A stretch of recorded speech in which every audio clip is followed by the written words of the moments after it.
Hey everyone, this is a piece by Donald Filtzer. It's titled Labor and the Contradictions of Soviet Planning under Stalin, the Working Class and the Regime During the First Years of Forced Industrialization. Introduction. The dislocations to which the Stalinist five-year plans gave rise in the 1930s are by now legion. Targets were set so high that the economy soon exhausted its ability to meet those targets. Factories lay idle because those factories could not get steel. Steel mills could not obtain coal. Construction sites had no bricks. Electric power stations were built in areas where they had no consumers. Since the construction of the factories they were there to supply was way behind schedule. Conversely, newly built factories had no electrical power because the power stations that were to feed them were not yet finished. Quality, the perpetual bugbear of Soviet production, was a major bottleneck. New factories would turn out 50%, 70%, or even 100% defective production, which either had to be scrapped or was allowed to enter as means of production of further products which then turned out defective as well. At one level, it might seem that the problem lay in the, quote, inexperience or overambitiousness of the planners rather than in the essence of the bureaucratic system itself.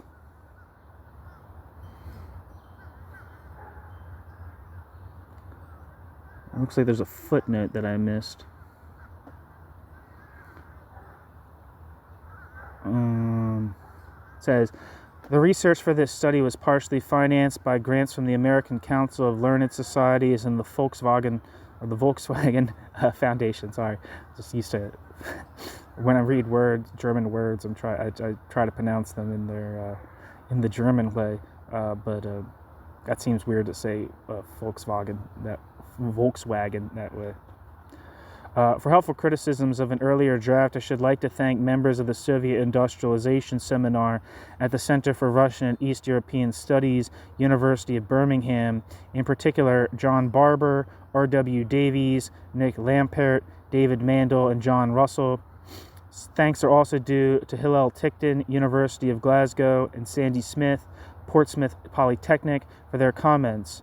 Obviously, none of these people are responsible for remaining shortcomings or for the interpretation I have given to the empirical material. End footnote. So, back to the text and footnote. At one level, it might seem that the problem lay in the, quote, inexperience or overambitiousness of the planners, rather than in the essence of the bureaucratic system itself.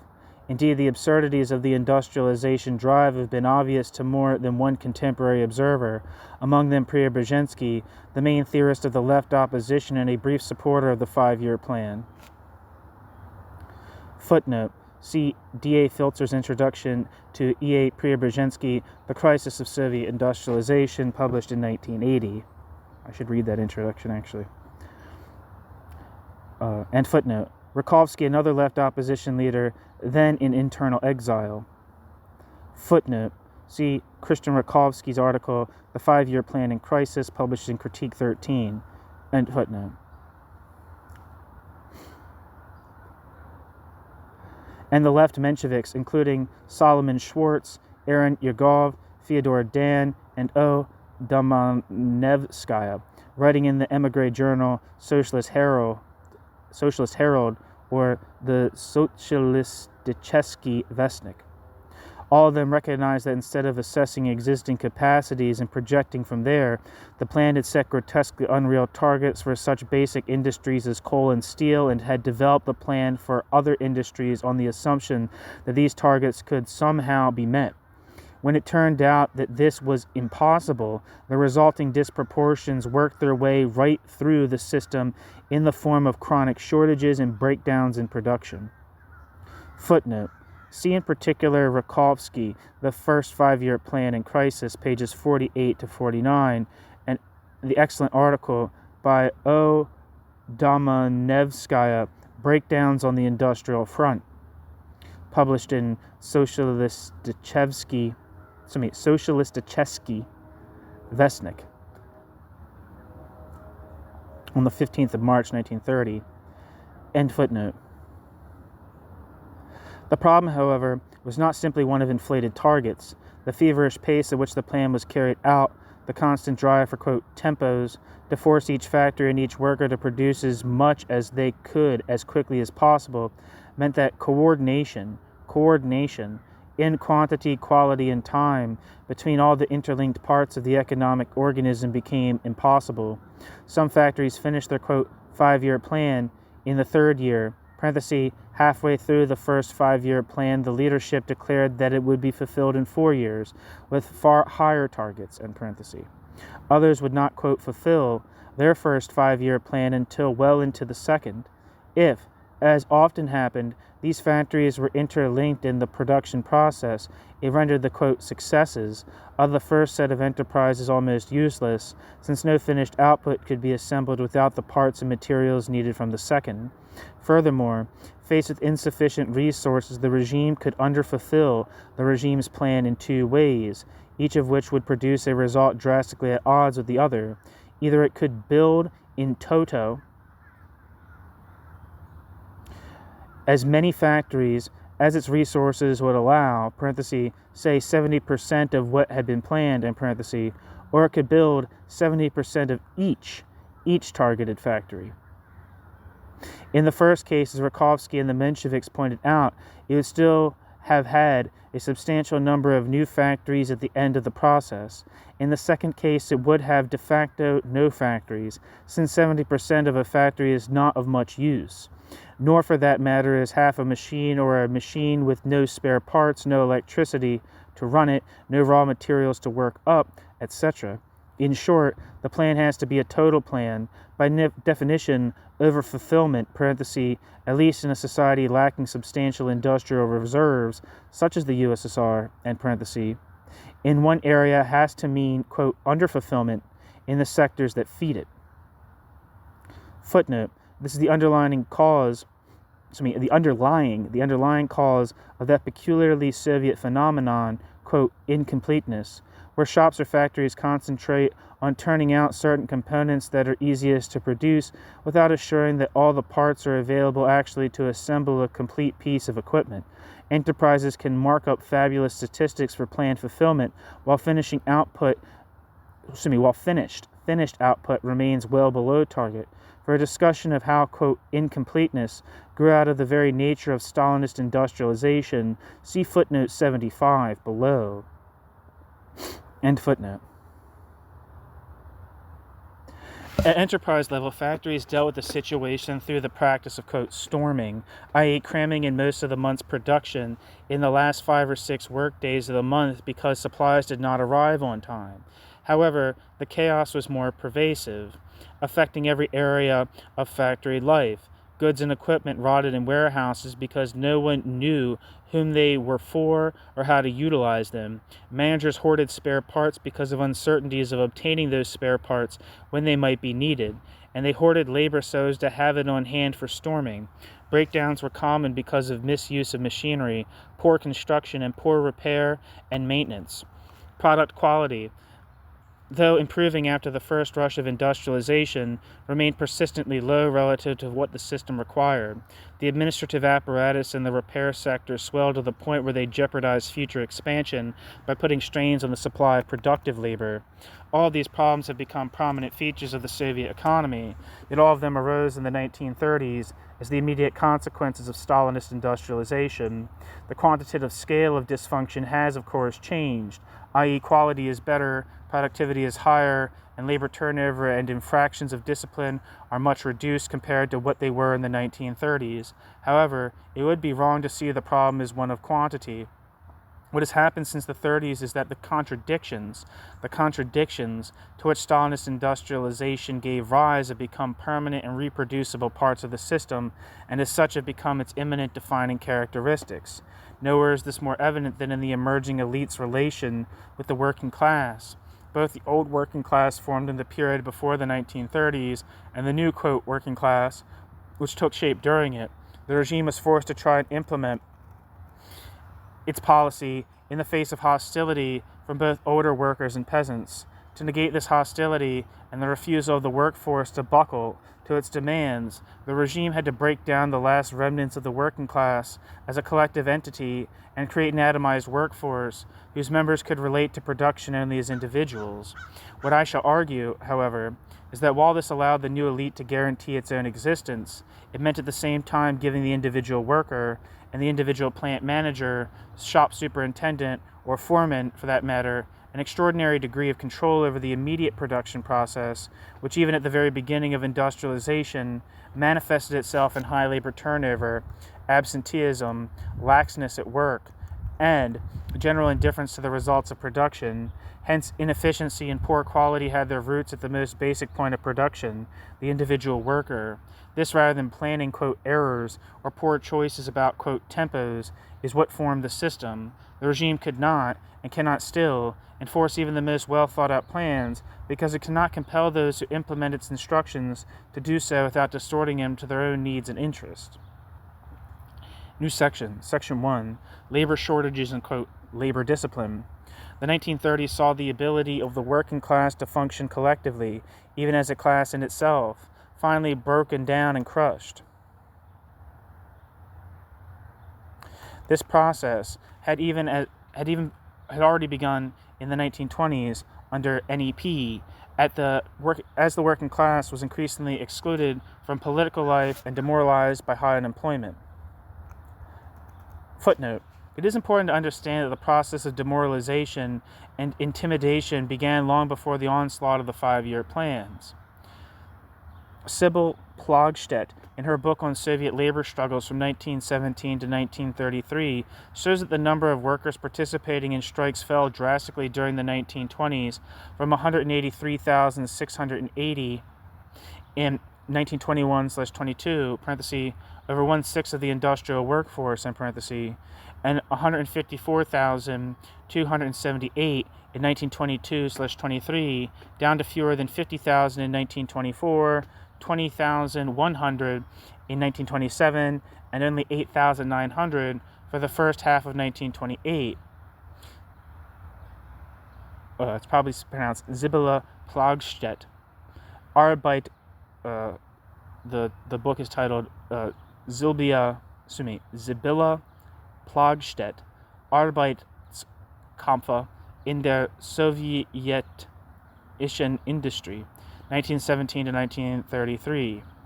Similarly, Voldemar Koch, parenthesis, whose less detailed strike figures show the same tendency towards depoliticization as do Plogstedt's, in parenthesis, described the use of intimidation against workers critical of factory managements from the mid-1920s onward.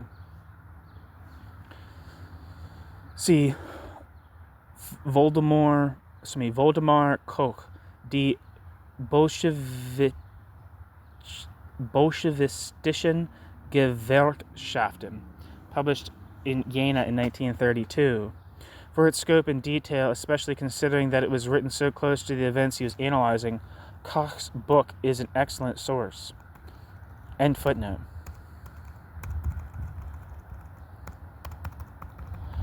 Nevertheless, collective traditions survived well into the 1930s, and the elite, which was itself taking shape through the process of industrialization, found it essential to eliminate collective opposition from the working class. This left workers with no choice but to seek the best possible living and working conditions for themselves on a totally individual basis.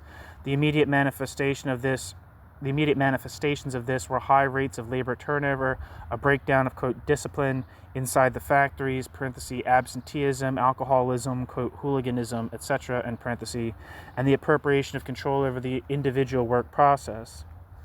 The actual context which made this possible is the labor shortage caused by breakneck industrialization. The contradictory character of industrialization emerged as soon as it was launched, not only in the form of the dysfunctions already noted, but in the structure of the labor force. Although unemployment had been a serious problem throughout the new economic policy, constantly exacerbated by rural overpopulation, and was not totally soaked up until around 1930 to 31, industry was hit by a labor shortage almost immediately. The labor shortage was the inevitable outcome of the combination of forced collectivization and the massive expansion of heavy industry and new industrial construction. Although intended both to regularize the state's purchasing arrangements with the peasantry and to provide a pool of urban industrial labor, the results of collectivization were highly contradictory.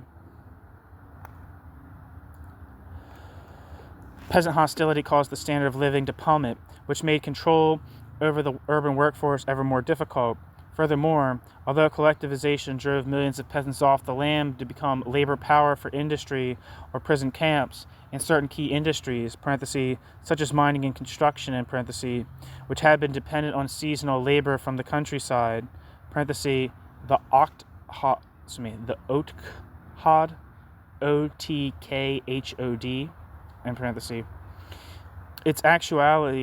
it actually had the effect of curtailing their labor pool. The repressive and arbitrary implementation of collectivization forced large numbers of seasonal workers to return to the land so as not to lose their share in the new collective farms. Collective farm administrators, themselves worried about shortages of labor power, often exacerbated the situation by threatening seasonal workers that, unless they gave up their industrial employment and returned home immediately, they would have their wages garnished, their property confiscated, or even face expulsion, together with their families, from the kolkhoz. Footnote. See P. Ginsburg, Urgent Questions of the Organized Recruitment of Labor Power, published in Vопроsi Truda, No. 7, 1932. The depletion of kolkhoz labor became so serious that the regime, in a decree of June 30th, 1931, required that kolkhozniki obtain the agreement of the collective farm administration before going to work in industry. Since this is rarely done, the regime, in a law of the 17th of March, 1933, proclaimed that kolkhozniki who gave up their holdings without registering their work contracts with the farm administration were to be excluded from the kolkhoz. See N. Aristov's article, New Tasks in the Organization of Seasonal Labor from the Collective Farms, published in Vопроsi Truda, No. 6, 1933. End footnote.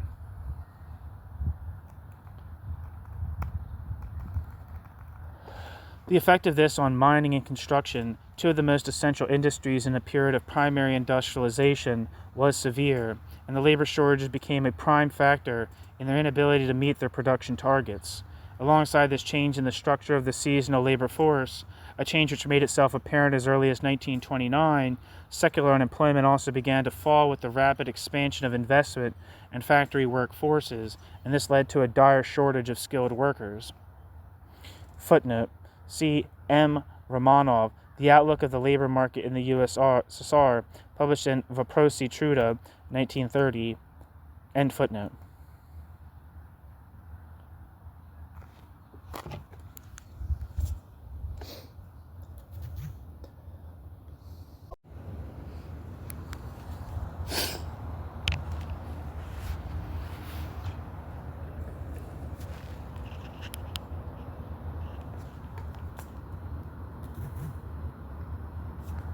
The labor shortage set in motion a pattern of contradictions that led to its own exacerbation. As shortages first developed, managers began to hoard labor and to recruit more workers than the plan allowed, so that factory establishments actually expanded faster than the already ambitious plan had called for. At the same time, the drastic fall in the standard of living caused by collectivization put money wages at a premium, so that factories bid against one another to attract desperately needed workers. Labor turnover skyrocketed, and with it the insecurity of factory managers over their ability to hold on to workers. Thus, when requesting labor allocations from the labor exchanges, managers incorporated their expected loss of workers through turnover into their estimates.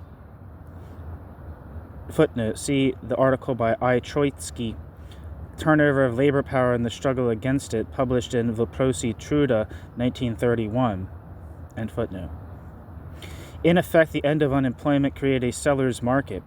In the first instance for skilled labor, a problem made worse by the fact that a number of skilled workers, by some estimates over half, were of redundant trades. Already by mid-1929, the crisis nature of the problem was apparent.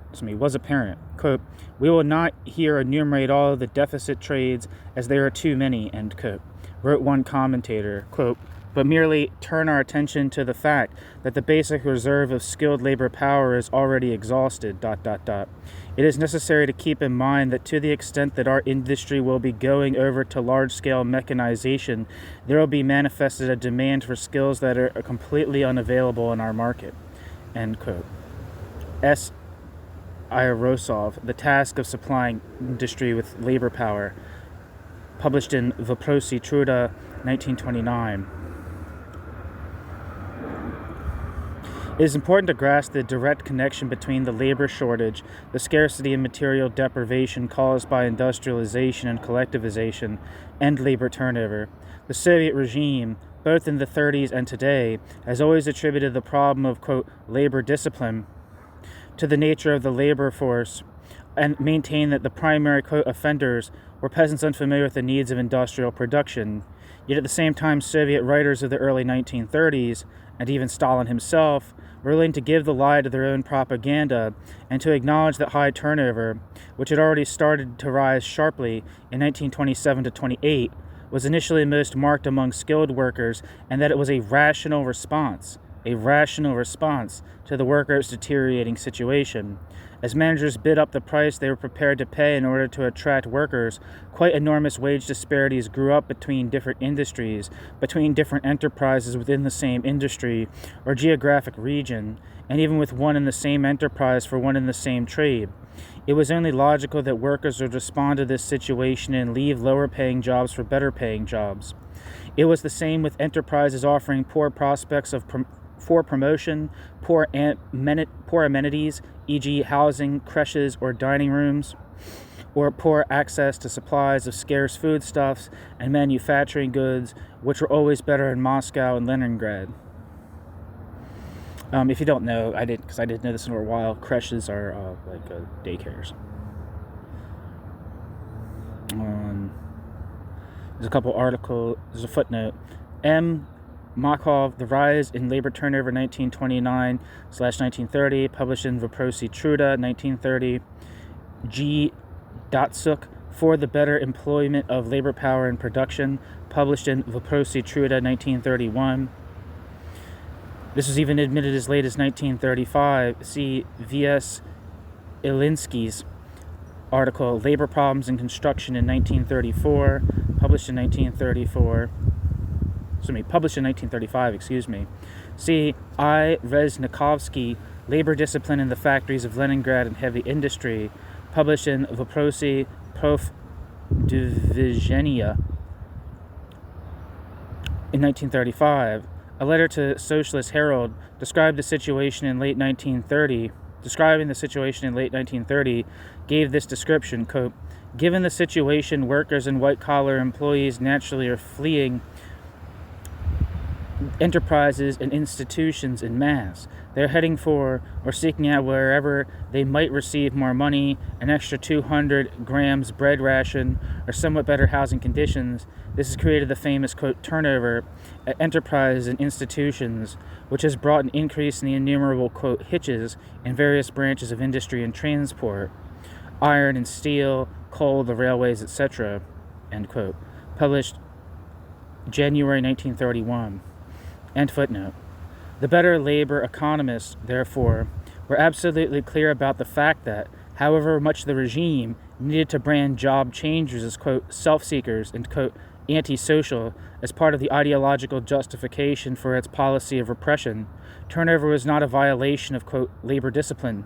On the contrary, labor turnover was a cause of discipline violations, in that workers prevented from leaving by labor-hungry managers would resort to deliberate violations of the labor code, i.e. absenteeism, damage to machinery or finished output, insubordination, or even physical attacks on managerial staff in order to gain dismissal. Footnote. See Makov's article, The Struggle Against Labor Turnover, from Vопроsi Truda, 1930. And footnote. Throughout industry, there was a general dilution of skills, as skilled workers left and managers were forced to replace them with new, unskilled workers. The situation with unskilled workers soon became no better, as enterprises reported a high percentage of newly hired workers quitting inside of 3 to 6 months.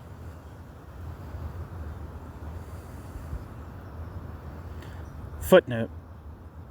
Quote, as a rule, reported the administration of the Krasnosormovo factory in Leningrad, quote, when there is an increased outflow of labor power from the factory, it is best and most highly skilled workers who leave. Clearly, the pace of production does not permit us to leave the vacant post unfilled. It becomes necessary to replace them by transferring our own workers. As a result, the productivity of labor falls, shop and factory outlays rise, and the target for lowering production cost is not met, end quote. The administration at Krasny Putilovets, the former Putilov works, echoed the same complaint. Quote, it has been found that recruitment of production workers is significantly down, whilst that of unskilled workers is up.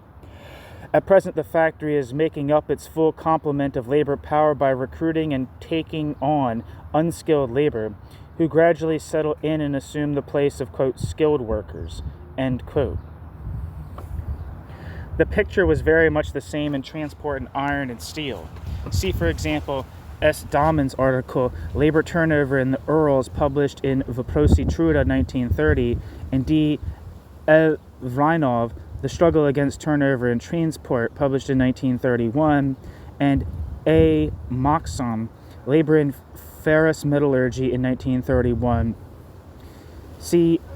V. Voitov, Labor Turnover, The Worst Enemy of Socialist Construction, published in Vопроsi Truda 1933, and A. Fisson, Labor Problems of the Mariupol Factories of, quote, Stahl, published in Vопроsi Truda 1933. End footnote.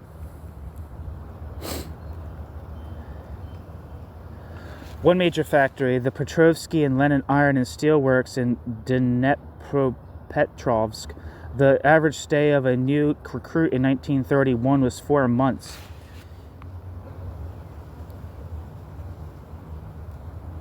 This had already become the general state of affairs as early as 1930. For industry as a whole in 1930, each worker averaged a change of jobs every 8 months. In coal mining, the worst hit, it was every 4 months. Footnote, see Solomon Schwartz, Labor in Soviet Union, 1952. End footnote. The effects on production were predictable. As soon as a new worker, even if not entirely untrained, had been integrated into the production routine, he or she might quit. Shortages of workers in one shop, which often coexisted with labor surpluses in others, would create bottlenecks and stoppages holding up the entire factory. The responses of individual managers to this situation were, therefore, quite, quote, rational, even if they tended to make the situation worse for the economy as a whole. Poaching workers from other factories became commonplace in these years. The deputy director of the Dynamo factory in Moscow openly boasted of a, quote, competition it had with AMO, another large Moscow enterprise. One factory would send workers... What? Okay.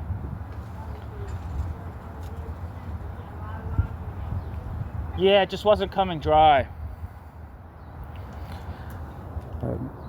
Responses of individual managers to this situation. Where the hell am I? The deputy director of Dynamo factory in Moscow openly boasted of a, quote, competition it had with AMO, another large Moscow enterprise. One factory would send workers to be, quote, recruited by the other. Once there, they would themselves recruit new workers to take back with them to their original place of work. Krasny Putilovets made a similar complaint. Quote, our factory, especially the tractor workshops, suffer from recruiters. People come as part of a tour and then go making inquiries if, bracket, anyone, and bracket, is agreeable to go to this or that factory, end quote. The deputy chairman of Armatrust used just this technique. Quote, he goes to neighboring factories, in particular to, quote, Transnistria, allegedly to find out how the trust is filling its orders. What he's really doing is enticing people. He goes up to individual skilled workers and foremen and offers them work. As for pay, quote, don't worry, you'll be satisfied, end quote. End quote. Footnote, all cited by Mokov, Vопроsi Truda, number 6, 1930. End footnote.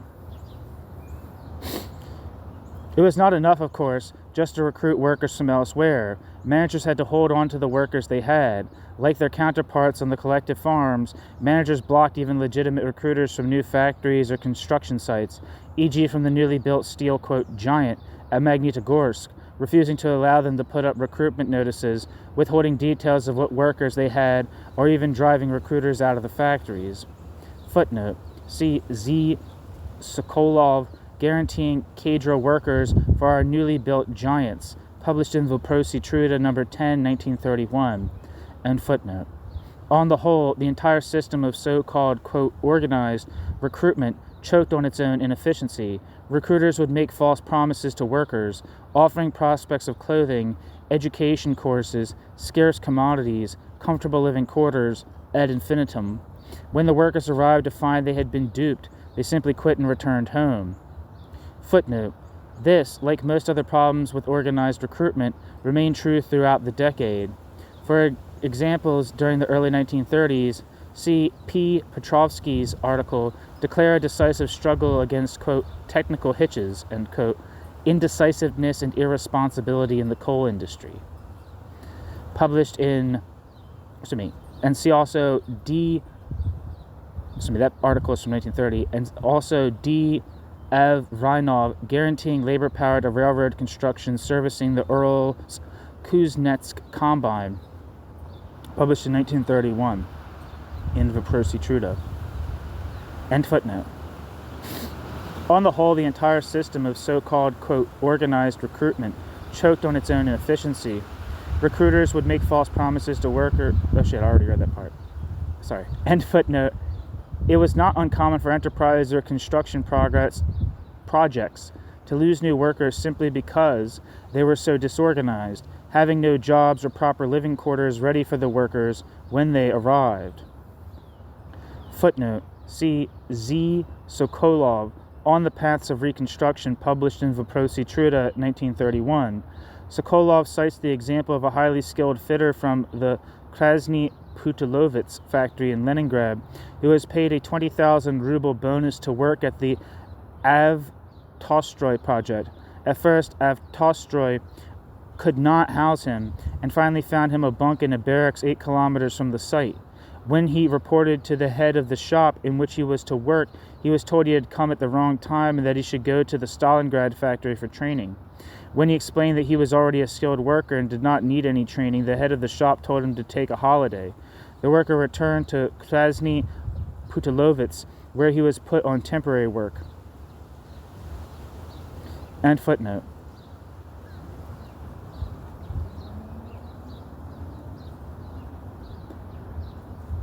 Plans to train skilled workers at factory schools fared no better. The regime allocated massive sums to support such schemes, but the factories consistently failed to use them. Footnote. See Z. Mokov, Problems of the Labor Market, published in Vопроsi Truda, 1930. End footnote. Because of wage disparities, turnover among apprentices was high, as apprentices left either to take up unskilled jobs or to enter other apprentice schemes in higher-paying industries. The schools themselves were poor. There were not enough instructors, who were often themselves poorly trained, largely because skilled teachers had been drawn back into production to fill shortages of skilled labor. Footnote. See B. Saregorodtsev article, Basic Problems of Reconstructing and Strengthening the Factory Apprenticeship System, published in Vопроsi Truda, 1932. End footnote.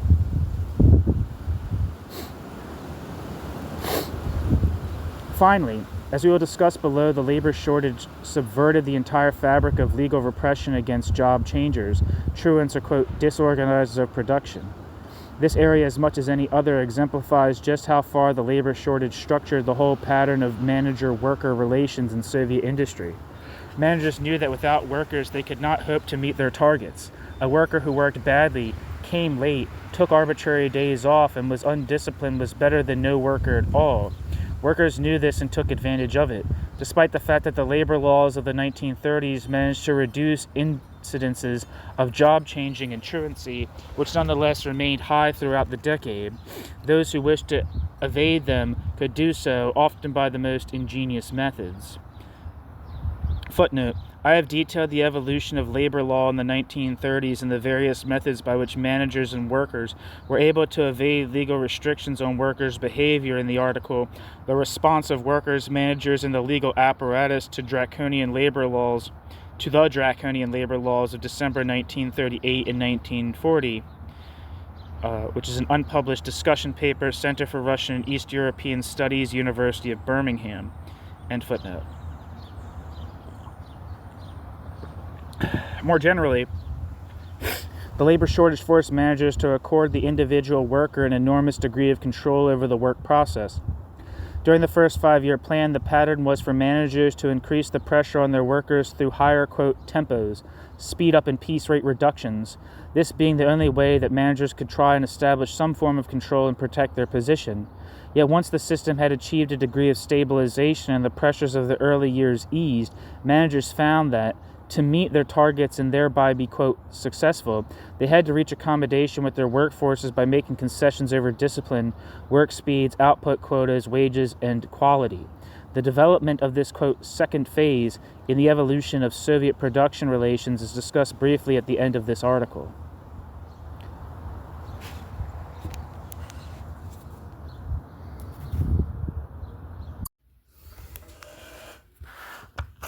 New section. Section 2. Acculturation of the new workforce. Collective versus individual responses. As noted above, these problems have very often been attributed to the influx of, quote, alien social forces into industry, i.e. peasants and young people. Footnote: it is interesting that the authorities did not take the same attitude towards the influx of women workers, whom they generally regard as being better disciplined and more conscientious. Women also had the, quote, advantage. I don't know if that's actually a quote. No, that's not a quote. That's just dirt on the PDF. Parenthesis. Women also had the advantage that, coming primarily from the households of workers already employed, they did not necessitate the construction of new housing or communal facilities other than creches, end parenthesis. See A. Isaev. This article, The Employment of Female Labor Resources in the Second Five-Year Plan, published in Voprosi Prof. Divizhenia, 1934. It is indicative that the regime, quote, rewarded the regime's new female recruits by channeling these female recruits into the lowest paid unskilled jobs, a pattern characteristic of Soviet industry to this very day. See Kashkin's article, Drawing Women into the USSR's Census Industry in 1931, published in Voprosi Truda, 1932.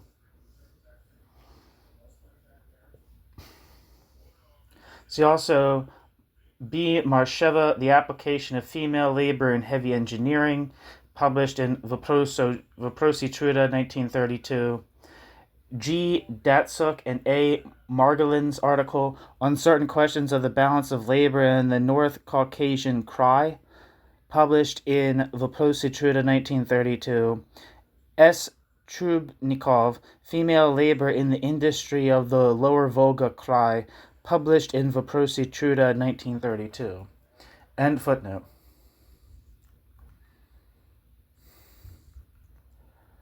At first sight, this, quote, peasant explanation might seem plausible. Older workers, with families to support, and often with all members of the family working in the same locality or even the same enterprise, must have been less prone to change jobs or commit overt violations of factory regulations than younger workers with no attachments, especially when such violations entailed, after 1930, no small degree of hardship or inconvenience.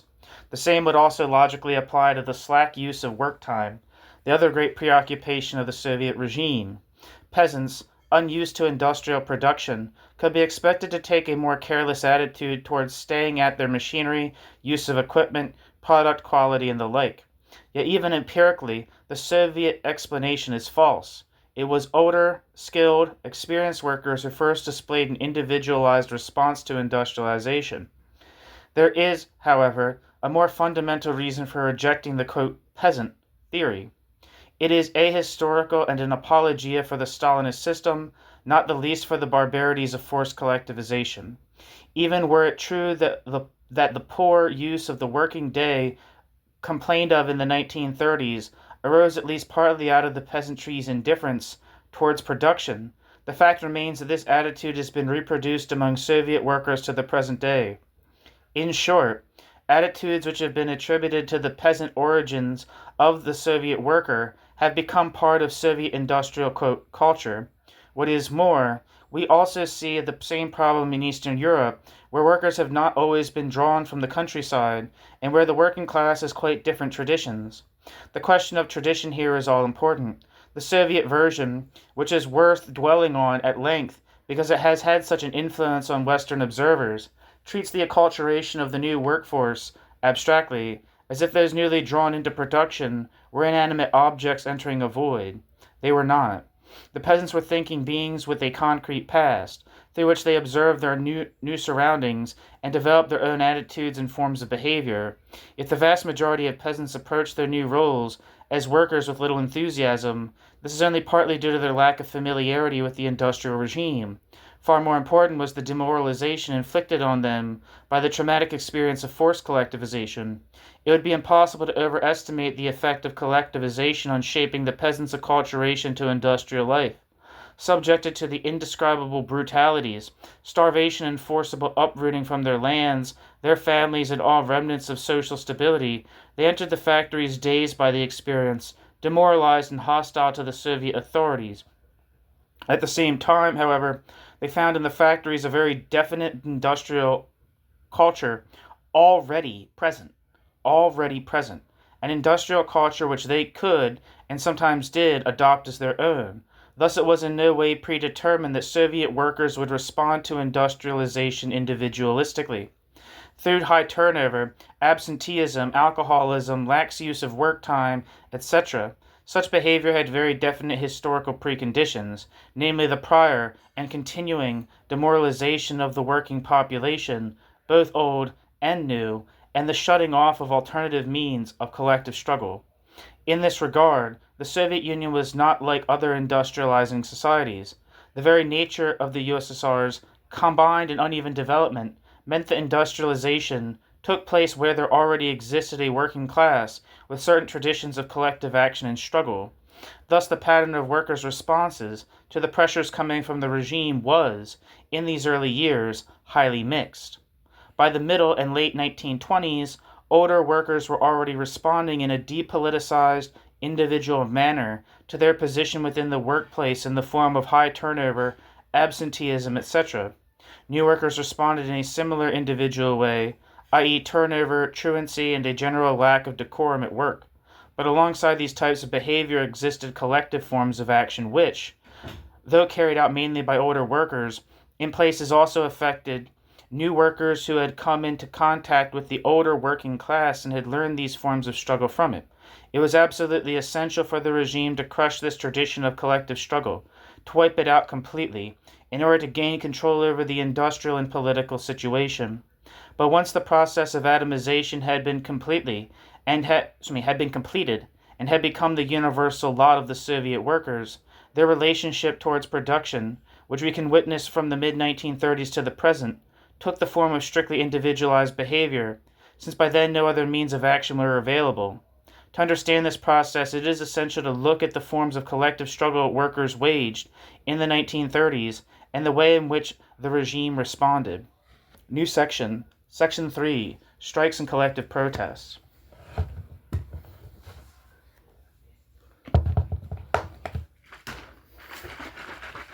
Most of the evidence I have found of strikes and other forms of industrial protest comes from the accounts published in the Menshevik emigre paper Socialist Herald. The reports are important because they come from inside the USSR, either from the Mensheviks' regular correspondents who gathered news or sent it out, or as letters from workers in the factories.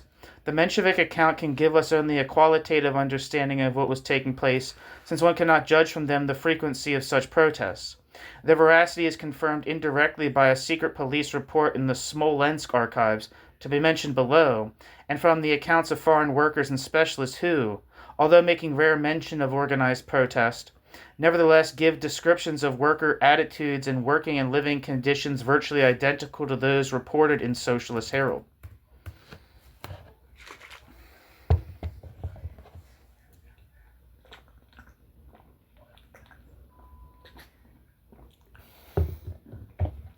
In Moscow, in spring 1929, there was a strike at the Red Torch engineering factory over a drop in wages consequent upon the new collective agreement of that year. At the famous Putilov works in Leningrad, there was a strike at about the same time over wage reductions. This strike lasted 1.5 days and ended in victory for the workers. Footnote, reported in separate accounts in Socialist Herald, 25th of May 1929, all references to Socialist Herald are to first-hand reports from inside the Soviet Union unless otherwise specified. End footnote.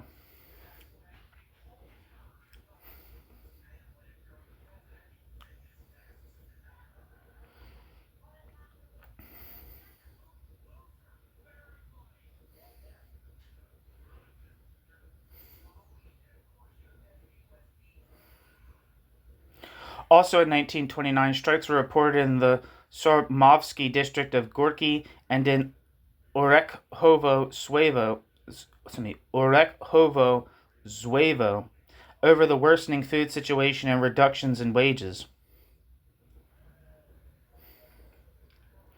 In the summer of 1929, there were strikes over the raising of work norms in mines of the Budenovsko Mine Administration and the, quote, Italia mine of Makeyevsko Mine Administration, both in the Donbass region. In the latter strike, 2 Communist Party members and a member of the Komsomol numbered among the 7 strike leaders. Their appeal is quoted in an official regional party memorandum on the incident. Quote, our comrades on the previous shift did not go to work, and we must not go. Let them consider us deserters, but we will not go to work until they review the norms and evaluations. End quote. Footnote, quoted by Mayor Fainsod, Smolensk under Soviet rule, published in London, 1958. End footnote. In spring of 1930, several hundred women held a demonstration over the bread shortage in the Sokolnich district of Moscow. They sacked bakeries and marched on the local Soviet, where they were dispersed by the militia. In July of 1930, there were strikes in several factories in Odessa over the supply situation.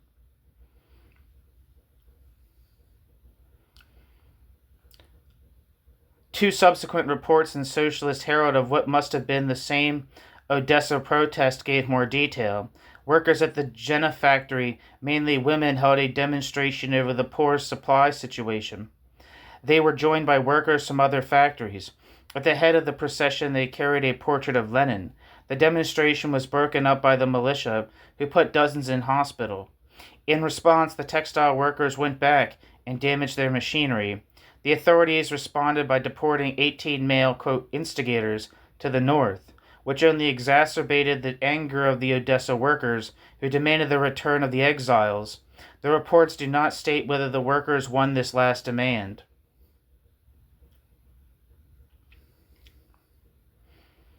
In 1930, dock workers in Leningrad, Archangel, and Odessa all went on strike, refusing to load wood and grain until they were issued better food. The Soviet government suffered heavy losses from these strikes, since it had to pay for stoppages caused to foreign vessels. The government responded by drafting in unemployed white-collar workers, teachers, bookkeepers, etc., as strikebreakers to load the ships. The same issue of Socialist Herald reported a strike of coal miners in the Donbass demanding better food. Here the government responded by bringing in German workers, to whom they accorded better conditions, as was the common practice with foreign workers. In several places, however, the German workers soon took a distaste to the role they were playing and demanded that the Russian workers be granted the same conditions as themselves. Conflicts with workers in the Donbass continued throughout 1931, as did strikes in Moscow, over delays in wage payments and large deductions for state loans and other dues and exactions. The official trade union paper, Trud, reported a threat by fitters press operators in the instrument shop of the GEZ works in Kharkov not to hand over their work for 5 days unless there was a review of their demands to revise work norms and provide training on all jobs done by fitters. If anything, 1932 seems to have witnessed a worsening of the situation from the regime's point of view. A stoppage at the Sormovsky shipyard successfully got back pay released. In mid-1932, Socialist Herald's correspondent reported a wave of strikes in Ivanovo, Voznesensk, significantly a textile region, Leningrad, Nizhny, and, quote, somewhere in the Urals, parenthesis, almost certainly Magnitogorsk, where the great new steel, quote, giant was under construction, end parenthesis. Express trains with foodstuffs had to be sent, together with speakers from the center to try and calm things down. Later that year, Socialist Herald was able to publish a more detailed account of the disturbance at Ivanovo. Quote, after the May Day, the workers at the textile factories and other enterprises in the town of Ivanovo-Voznesensk failed to show up for work. The reason was that of late, the workers in the town had not received any provisions, and the workers, their families, and the whole population with them were literally starving. From May 3rd, there began open discontent with the demand to increase the ration of produce. The militia, which had intervened, was powerless to halt the movement, and its intervention provoked even greater resentment on the part of the workers. However, it did not come to an open confrontation with the powers that be. The workers decided against it, knowing the harshness of the Praetorians. Soon foodstuffs and industrial commodities began to be dispensed. Widespread arrest of workers began. The workers did not go back to work, demanding the release of those arrested. On May 7th, those arrested were released. One must expect revenge on the part of the GPU and retaliation from the workers. End quote. Socialist Herald. A year later, there was further trouble at Ivanovo-Voznesensk, where there was a riot because workers had been fed rotten fish for a week and had no supplies of sugar, fats, or vegetables. The uprising was so serious that the center had to send a special commission, which dismissed the local food supply officials and even sent some of them for trial.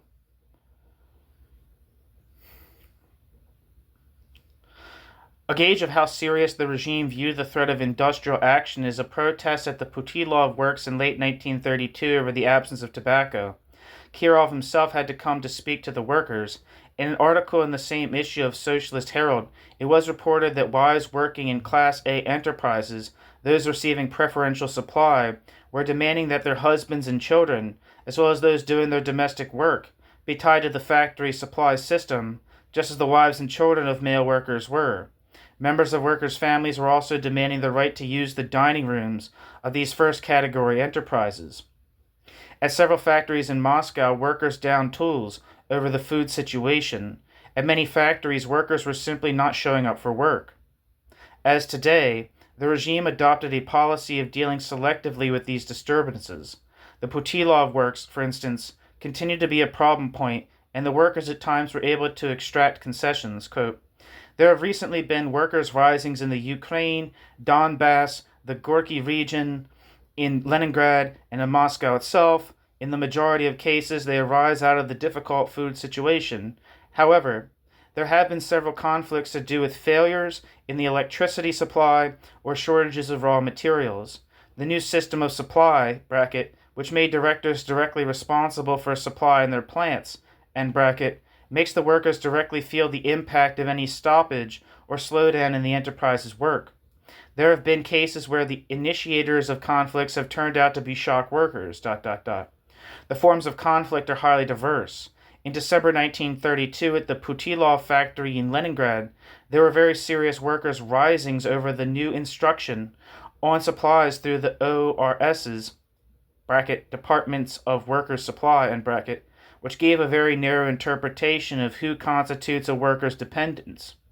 In many cases, direct dependents had their supplies withdrawn. The workers' protest was so unanimous that the instruction was changed. It is interesting that many communists took an active part in this protest. End quote. Socialist Herald.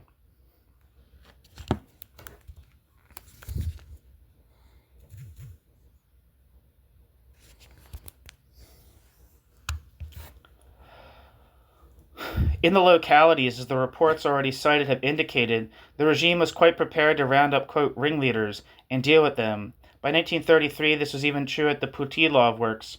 In the summer of that year, there was a strike at the plant during which the workers elected a strike committee of 4 workers, all of whom disappeared without a trace.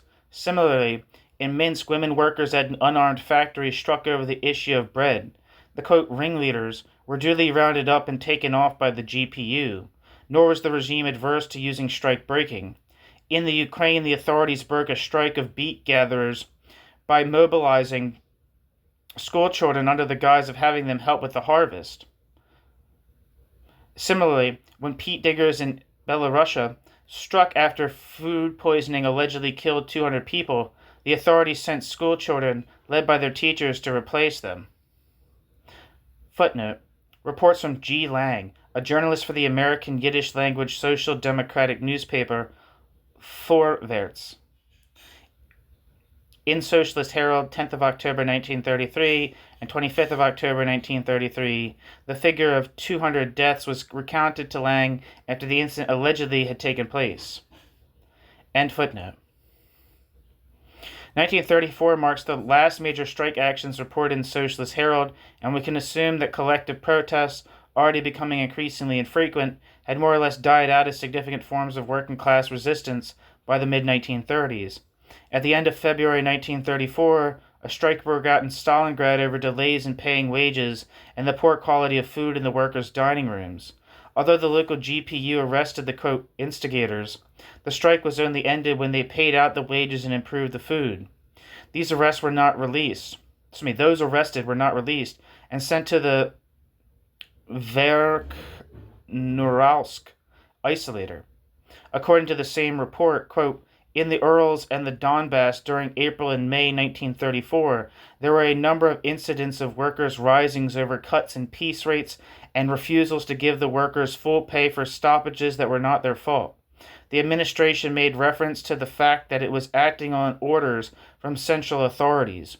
The situation became so severe that in the Urals, they made attempts to smash up the enterprise, while in the Donbass, there were several cases of assault against communists in the management. There were numerous arrests, unquote. Socialist Herald, 10th of June, 1934. Footnote. Later that year was an apparently major, but, quote, apolitical, protest by students over the poor quality of instructions. Socialist Herald, 25th of October, 1934. End footnote.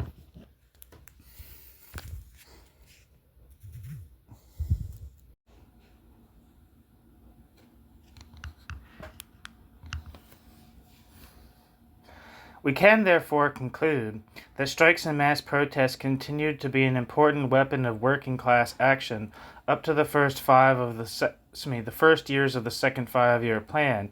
However, they do not appear to have been the most common form of industrial action. To the extent that workers were prepared to risk taking action, this was more likely to take the form of, quote, go-slows and, quote, Italian strikes. These were, for the most part, spontaneous and often ended with the arrest of the most active workers and the removal of an administrator, but without achieving their initial objectives. There is evidence, however, that in many instances the workers knew how to act both consciously and collectively. According to one report, the workers would usually carry out their negotiations with management, quote, in a crowd, with the leading role being taken by those workers least vulnerable to the charge of holding anti-Soviet views.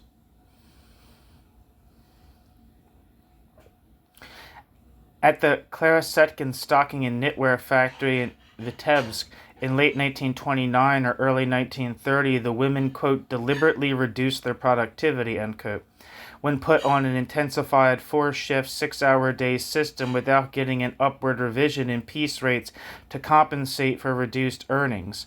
According to Trude of the 6th of April 1933, at the number 1 factory in Grozny, brigades of loaders were working at 10%, filling the norm of 7 cars per shift. After the revision of norms, the brigades reduced their norm to 1 car, In a pit of the Rykov mine administration, a group of workers reduced their output from 11 tons of coal to three and a half, unquote. Even as late as 1935, workers were apparently still, on occasion, able to bring their collective power to bear. At the Kaganovich First State Bearing Factory, the workers in the shop making conical separators, quote, categorically refused to stamp dies out of defective steel. Since under a new system that tied wages to quality, it would have meant a 25% docking of their wages, even if they did their own job well. The management had to modify the system and agree to pay the workers the full rate if defects in their output were the result of defective materials.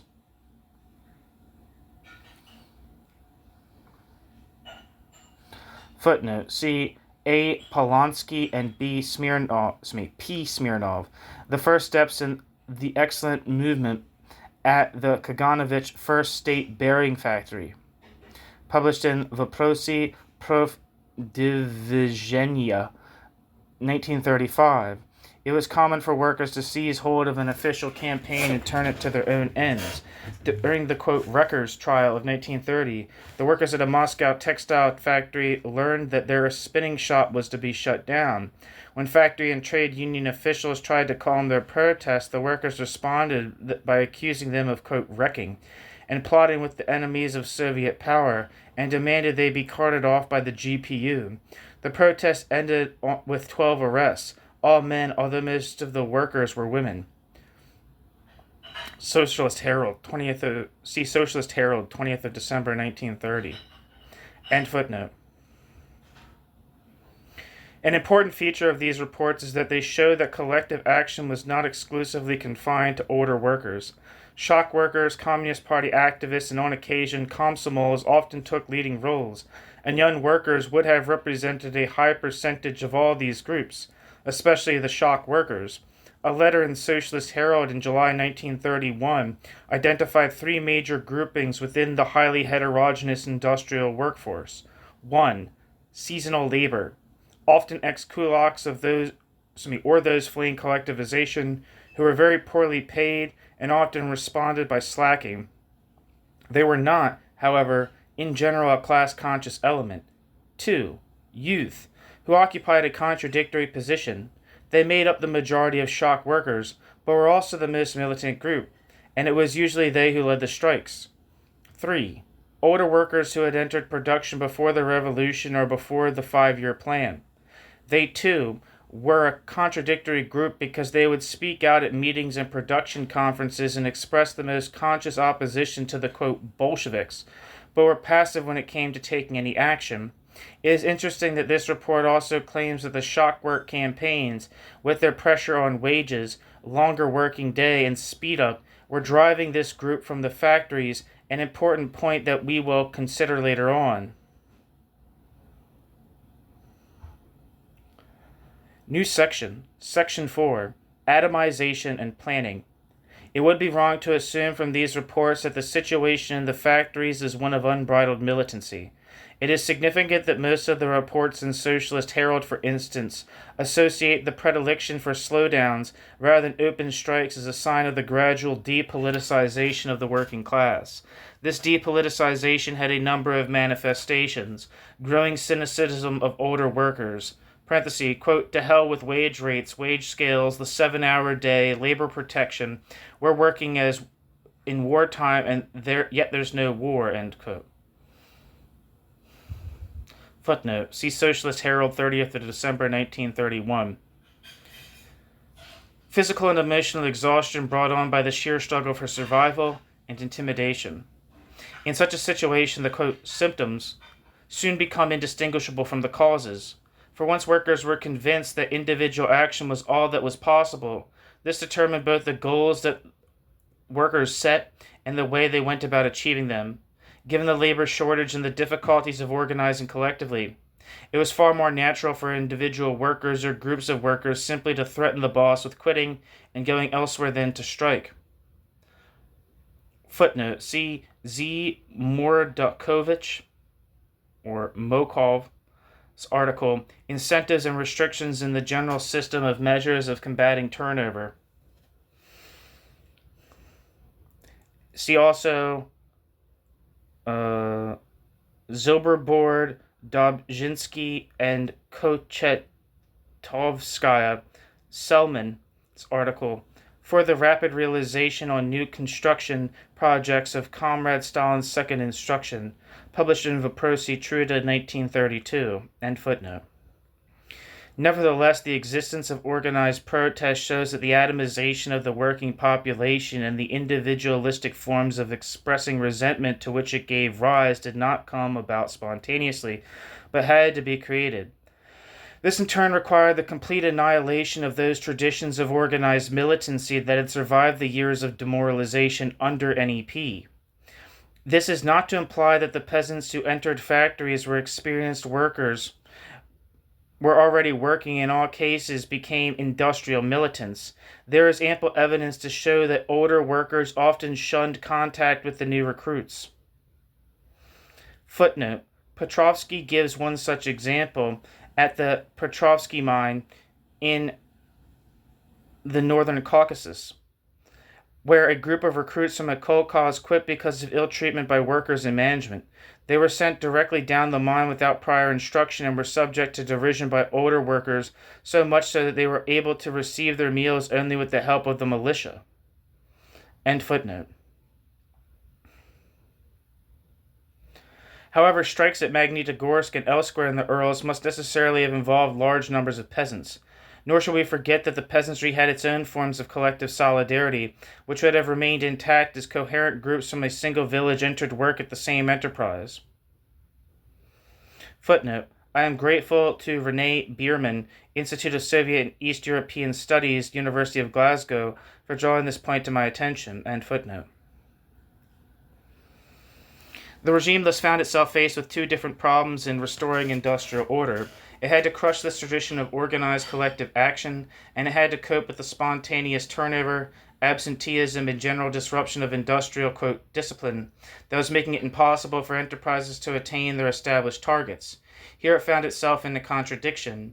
The more it shut off any possibility for the working class to organize and develop collective modes of action, the more it left personalized, individualistic disruption as the only means of action open to the worker. This contradiction was rooted in the very process of industrialization and accumulation.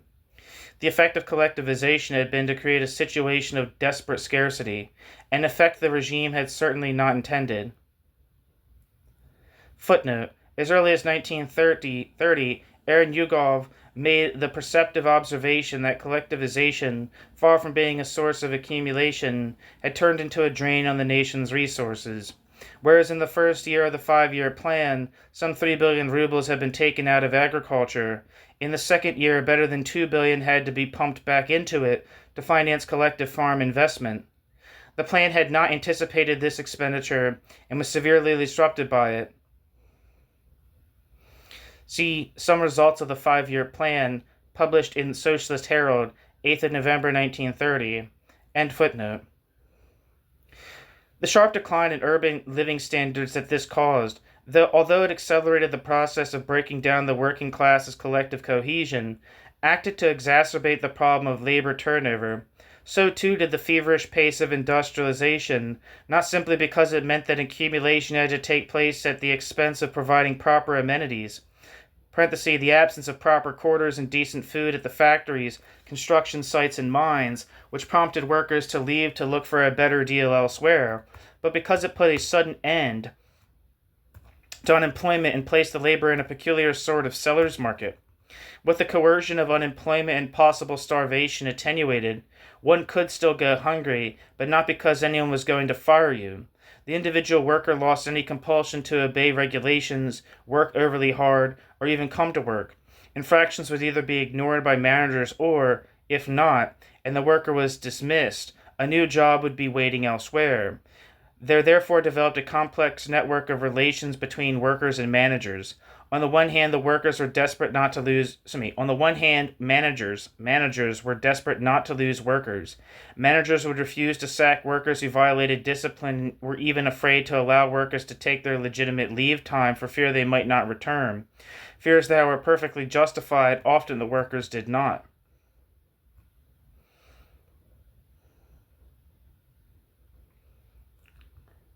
Footnote. This practice is well described in Pershman's article, Labor Turnover and the Tasks of the Trade Unions, published in the Proce Prof.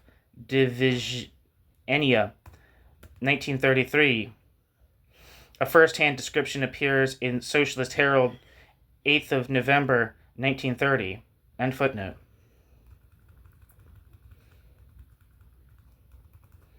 On the other hand, they also had to do the best they could to achieve their production quotas, which meant putting the working class under enormous pressure by holding down wages, resorting to illegal, forced overtime, raising output norms, and the like. This was the essence of the shock work campaigns. Udarnichestvo, socialist competition, and the ruthless use of the supply system to, quote, discipline recalcitrants. Here, however, the regime introduced the most fundamental contradiction of all by totally individualizing labor incentives through competition and piece rates, and by subordinating all units of production, from the enterprise right down to the individual worker, to the drive for maximum output. It made possible all attempts to calculate and predict a worker's or factory's output, and to coordinate the economy's individual parts. To eliminate the working class as an organized threat to its survival, the regime had to break down all collective aspects of the work process, but by doing so, the regime guaranteed that genuine control over economic events would forever slip out of its hands. To understand fully, we must look at the problem of planning and the prerequisites for rational coordination. Planning requires calculation, and calculation demands reliable information. It is impossible to have planning in any society based on explanation, be it capitalist or Soviet, because so long as the needs or, quote, interests of those issuing instructions are in conflict with the needs of those supposed to implement them, the instruction givers have no guarantee that the instruction implementers will carry out the instructions in the manner originally intended. On the contrary, they will adapt these instructions to their own needs and thereby distort the results beyond all recognition. No system, no matter how, quote, centralized, can prevent this. Indeed, centralization only exacerbates the problem. First, it is impossible for one center to aggregate all the information that would be needed to coordinate perfectly all the parts of a modern economic social organism and to issue all-inclusive, unambiguous instructions. Second, the conflict between the center and the rest of society means that information passed back to the center will itself be falsified and or distorted. Thirdly, as the example of Soviet industrialization graphically illustrates, such a system by its very nature leads to a breakdown of possibilities of accurate calculation, because it is impossible centrally to control the behavior of millions of individual workers hostile to the system. Planning, therefore, presupposes a community of needs, a harmony of needs between all members of society, because there exists no way to ensure that, quote, instructions will be carried out except on the basis of self-motivated initiative on the part of the direct producers. This, it seems to me, is also the importance of the problem of so-called decentralization. Ultimately, there must exist an identity between planning and democracy. By contrast, Stalinist industrialization with its shock work, socialist competition, and Stakhanovism led to an extreme individualization of incentives and an attack on both collective methods of work organization and collective methods of payment. The result was that each worker, in an effort to set records or even just to meet her or his output quota, worked at her or his own individual speed, at her or his own quality, and turned out output of quite unpredictable quantity and quality. Shops within enterprises worked in exactly the same way as did individual enterprises with respect to one another. The outcome was the complete elimination of any possibilities of rational calculation, since the results of the work of individuals, shops, and even whole enterprises now became unpredictable.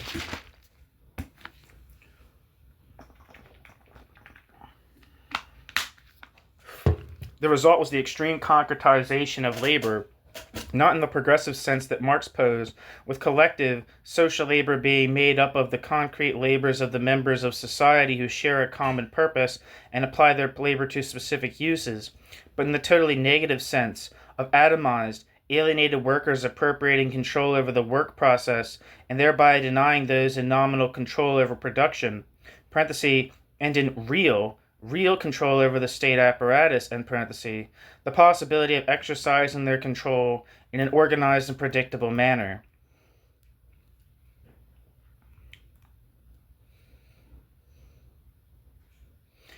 New section. Section 5. The response of the regime.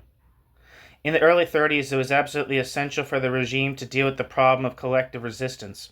Organized protest may have involved a relatively small minority of workers, but so long as they continued, they posed the danger that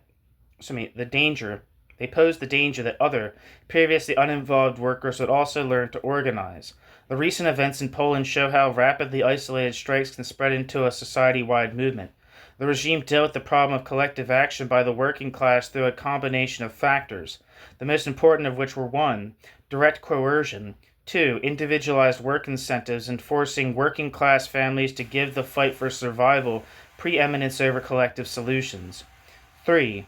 Driving older workers out of production through speed up and deterioration in working conditions. 4. Simply flooding the ranks of the working population with raw, inexperienced peasants. With regard to this last factor, the regime, as we have seen, had first to ensure that these peasants would be entering production relations to which they could relate only as individuals. Footnote. In addition to the phenomenon of, quote, incompleteness, we can illustrate this point using a practical example from the Donbass coal mines in 1931, one of literally hundreds of such examples to appear in the press during this period. Face workers were unexpectedly finding that they had to stop work 1 or 2 hours before the end of the shift because they were short of materials and support workers. The reason was that the number of roofers, ponymen, amount of wood, etc. needed to support a given face worker had been calculated on the basis of a face worker's average output quota, parenthesis, the so-called, quote, norm, end parenthesis. However, colliery managers, in order to help boost workers' earnings, have been tampering with the norms, arbitrarily lowering them. The result was that face workers were exceeding their targets because their materials and support crews had been budgeted according to the artificially reduced work quotas. Thus, the, quote, plan was subverted both by the illegal actions of pit managers trying to induce miners to stay on the job, and by the unanticipated output figures of the face workers. End footnote. Coercion, which played no small part even in these early years, must be seen as more than just physical repression, breaking up demonstrations, arresting agitators and strike leaders, etc.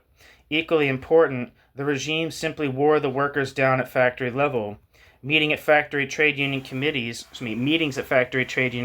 and production conferences were rigged so that whenever workers spoke out, they could be ruled out of order or harassed into silence by party claqueurs. I don't know what that means. Troublemakers would be targeted, either to be spirited away when the time was right or set up for dismissal as soon as they stepped out of line. Workers would also be subjected to public ridicule and humiliation in the factory newspaper or on the shop bulletin board. Sometimes the factory administration would browbeat workers into silence by threatening the safety of their relatives. The cumulative effect was to sap the morale of the rank and file and create among them a sense of total helplessness and futility. Footnote. Socialist Herald contains a number of reports of rigged meetings at which workers were, quote, volunteered for overtime work, communist Saturdays, and socialist competition. See in particular the reports of the 28th of November 1931, 23rd of January 1932, and 24th of January 1931. The latter contains a very graphic account of both the mood of the old workers and the way dissenters were dealt with. At a factory in Lugansk, after a group of komsomols began to press workers to raise their output, a number of old and respected workers got up at a production conference and complained, quote, "It's easy for young bucks to set records, but working from day to day requires not speed but conscientiousness. Young ballers who only damage the metal have to be taught this," end quote. Other speakers complained about increasing deductions for state loans and the steady rise in prices. Although these speeches earned general approval from the entire meeting, the chair ruled the question of the state loan deductions out of order. At this point, a large number of workers made a show of walking out of the meeting to go home. At the factory, there began a great deal of talk about the need to mount a general protest against the steady deterioration in working conditions. As a result, the two workers who had most forcefully spoken out at the production conference were dismissed from the factory and expelled from the trade union as, quote, anti-proletarian elements, end quote. Andrew Smith, in his excellent memoir, I Was a Soviet Worker, published in 1937, recounts numerous such meetings. A virtually identical description of the organized intimidation of recalcitrants is given by Viktor Kravchenko in I Chose Freedom, published in 1947. End footnote. Physical coercion and intimidation did not take place in a vacuum, but in a context of scarcity and speed-up. Scarcity and speed-up together left the working class with little time to think about anything but their own personal survival.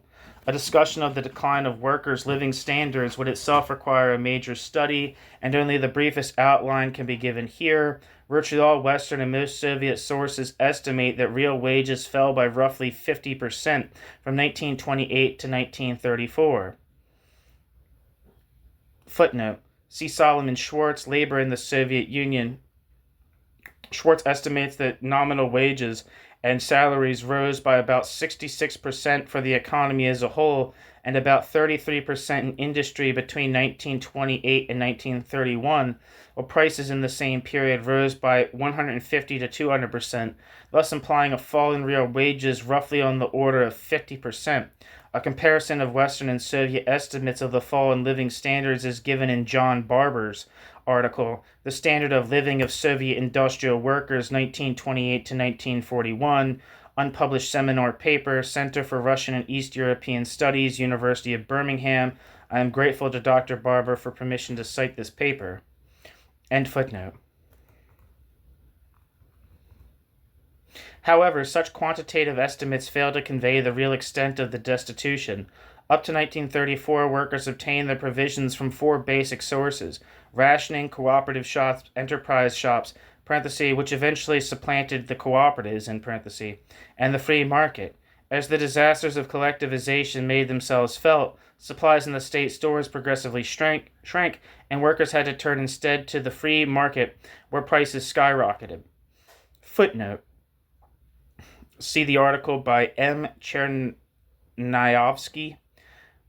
Real Wages and Worker Supply, published in Vопроsi Truda in 1930.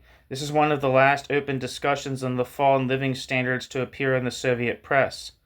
See also Socialist Herald, 9th of January 1931. Virtually identical portraits drawn from different sources appear in Barber. See also in particular Andrew Smith. Opcited chapter 17. I don't know. End footnote. It would be impossible to quote all the available descriptions of Western observers and ordinary Soviet citizens. The following, however, is typical. Quote, compared to the fall in real wages over the last 2 years, the fall in nominal wages has been insignificant. There is a famine of commodities and foodstuffs in the country. There are practically no commodities in the cooperative and state stores. It is a wonder still to be able to buy vinegar, mustard, matches, and coffee substitute in the shops. Recently, the population has been unable to obtain supplies of such commodities as salt and kerosene. Some possibilities are still left to buy this or that product outside state or cooperative trade. The quote private trade is of three types. 1. Private peasants selling off that meager produce is left to them after all the requisitions. 2. Street trade by errand boys of fruit, sunflower seeds, and other produce obtained by standing in the queues of the cooperatives. And 3. Citizens selling off their own belongings. The prices, however, are out of reach for the workers. End quote.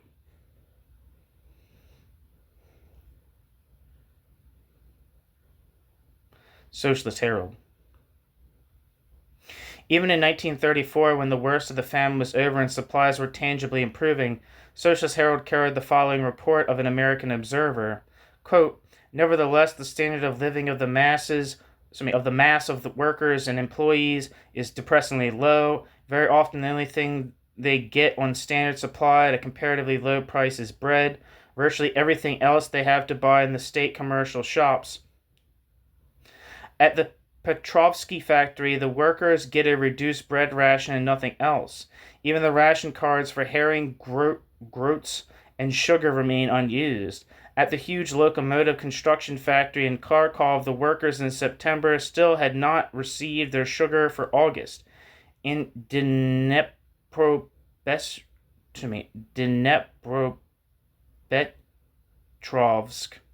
I don't fucking know, they had not even got it for July. There is no sugar and no tea. The traditional Russian tea drinking has become an extremely rare spectacle. End quote.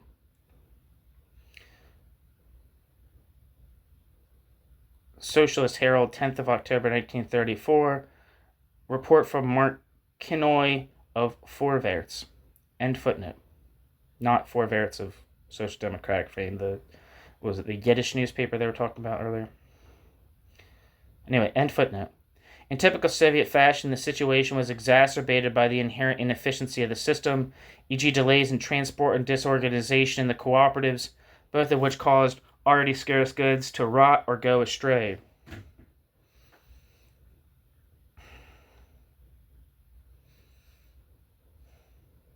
See V. Vasfeld. I don't know. Problems of Labor in the Bashkir ASSR, published in Vопроsi Truda in 1931. End footnote. The increase in social amenities, such as public catering, mostly through factory canteens, creches, or new housing construction, failed to compensate for the general decline. On the contrary, such provisions were generally of such low quality that they contributed to the despair of the situation. Factory and enterprise dining rooms were overcrowded, dirty and musty, and served monotonous dishes of limited nutritional value. There were complaints of flies falling into the food. Footnote. See V. Walter's article, Public Catering, a Most Important Link in the Struggle for the Industrial Financial Plan, published in Vопроsi Truda, 1931. End footnote. Night shifts were particularly badly serviced, as the dining rooms and buffets often closed down before the night shift came on duty. If they did provide catering, it was usually of even poorer quality than the normal fare. Footnote. See G. Yurovsky for the complete reconstruction of night shift work, published in Vопроsi Truda, 1931. End footnote. The state of housing was equally catastrophic. Most workers lived in crowded, noisy barracks where they often could not sleep for the noise of workers moving about on their way out to other shifts.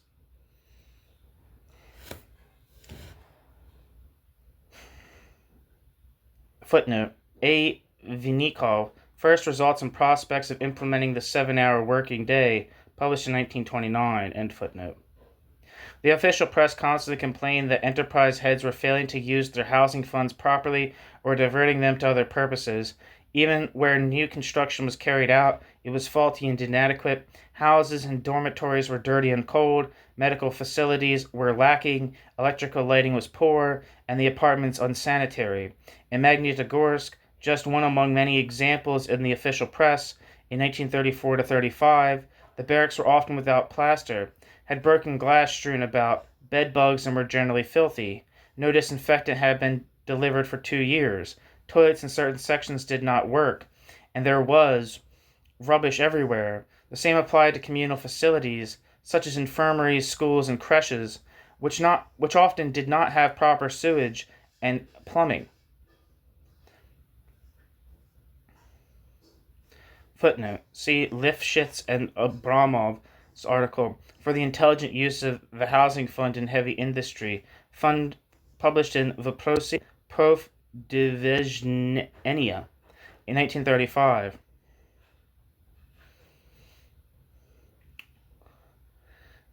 And footnote. Although the regime attempted to shift the blame onto lax managers and sent a number of them for trial as, quote, examples, the real problem lay in the paltry resources allocated to new housing construction.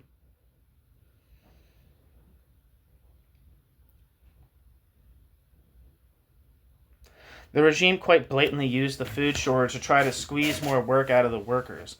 Throughout the first 5-year plan, work norms were raised and rates for the job lowered, both officially through the, quote, collective agreement concluded annually between the trade unions and the enterprises and by individual managers.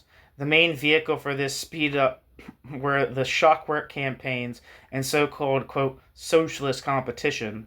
Individual workers in brigades who became shock workers or who entered into socialist competition with other enterprises, other brigades, or even other individual workers received special privileges in the form of extra rations, scarce goods, preferential trips to rest homes, etc. Footnote. Decree of NKT, People's Commissariat of Labor, and NKZDR, People's Commissariat of Health.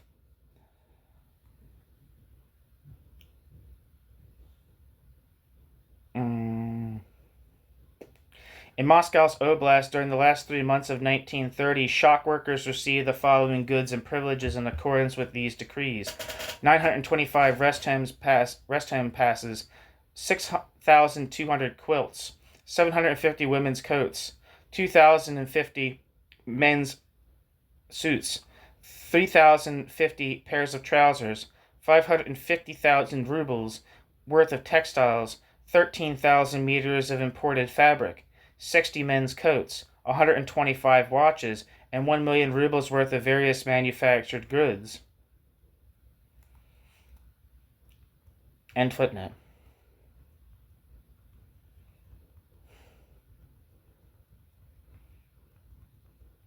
Where the hell am I?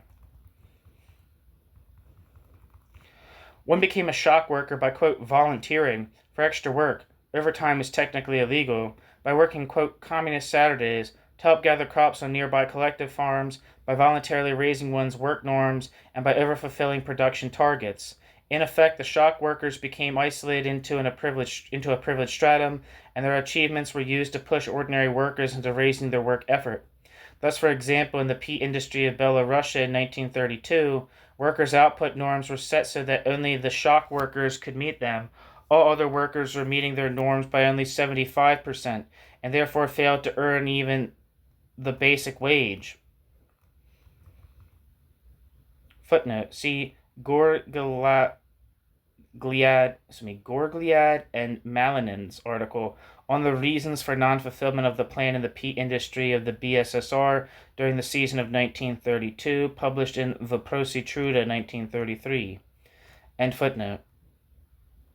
Quote, in the main, wrote a commentator to Socialist Herald, quote, the socialist competition agreements stipulate a fall in production costs and a rise in labor productivity. However, these are achieved not by improving organization or re-equipping the factories. The fall in production costs is achieved by cutting piece rates. The rise in labor productivity comes from the workers' own muscle power. Often, however, the rise in a worker's productivity comes directly from lowering piece rates. Naturally, a worker whose rates have been cut will expend his last drop of energy in order to maintain his earnings at their old level. But the worker is unable to do this because once the worker has upped his productivity, the piece rates get lowered again. Often they are lowered in this way several times running. End quote. Footnote. Socialist Herald, 9th of January 1931. The response of the ordinary workers was again contradictory. On the one hand, they resented the shock workers, whose ambitious production figures were used to raise the norms for everybody. The older workers plainly and simply saw shock work and socialist competition as capitalist-style speed-up. Footnote. See the famous letter from the worker Goshev, published in Trude, 3rd of July 1929, translated by Solomon Schwartz, Labor in the Soviet Union. Quote, present-day working conditions are called, quote, sweating, anyway, and now socialist competition, it just smells of capitalist exploitation. As any old worker, I share this view, and that is why I don't take part in the competition and don't try to outdo the other fellow's performance, end quote. End footnote. The extreme competitiveness of the system led to numerous conflicts between shops and between individual workers, and no doubt went a long way towards undermining any residual working class solidarity.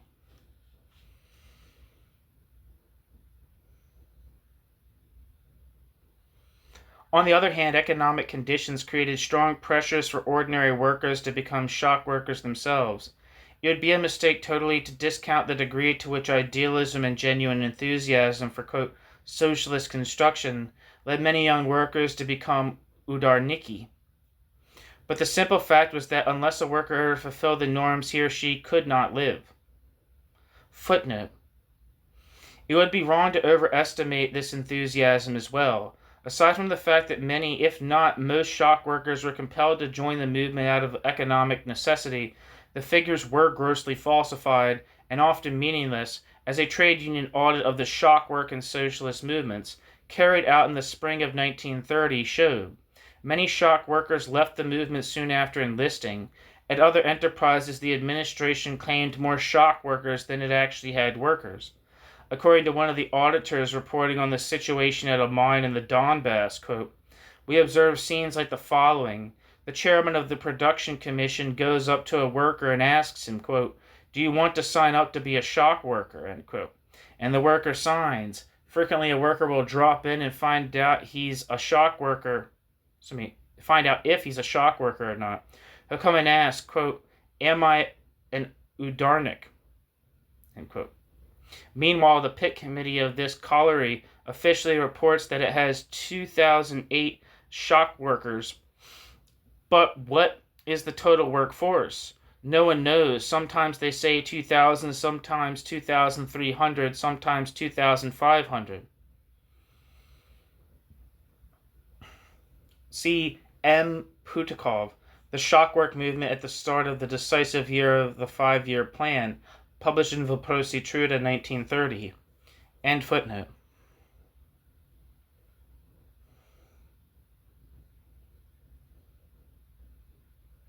Managers use this fact to compel workers to work, quote, communist Saturdays, or to put in the overtime necessary to clear backlogs. If the workers are slow in cooperating, managers would delay their wages. Footnote. See, for example, the letters in Socialist Herald, 12th of September 1931 and 23rd of January 1932. End footnote. The system was such as to impel workers to put pressure on each other to raise the pace. In some factory, workers not only work double shifts but triple shifts. For shock workers anxious to retain their privileged allocation of deficit commodities, this kind of work routine was obligatory, since their bonus was coming at the expense of other workers already working two shifts. Footnote. See Socialist Herald, 26th of November 1932.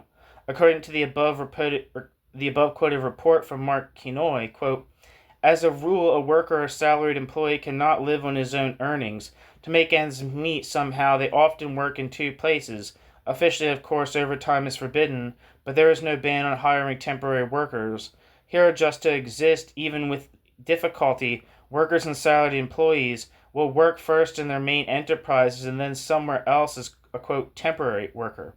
Thus, even though the official working day is 7 hours for workers, 6 hours for employees, and 5.5 hours for physicians, in fact, they often are working 12 or 14 hours out of every 24, end quote. Socialist Herald, 10th of October, 1934. End footnote. The situation became so bad in the plants that, in the early years at least, even the trade unions felt compelled to speak out, quote, it is time to pose the question of shifting the center of gravity of competition away from raising the intensity of labor to improving the utilization of enterprises, end quote. To improving the utilization of enterprises, fixed capital by introducing various rationalization measures. In a number of cases, we have distortions in this area under the flag of competition. The working day is being extended. Workers are working on Sundays, ... end quote.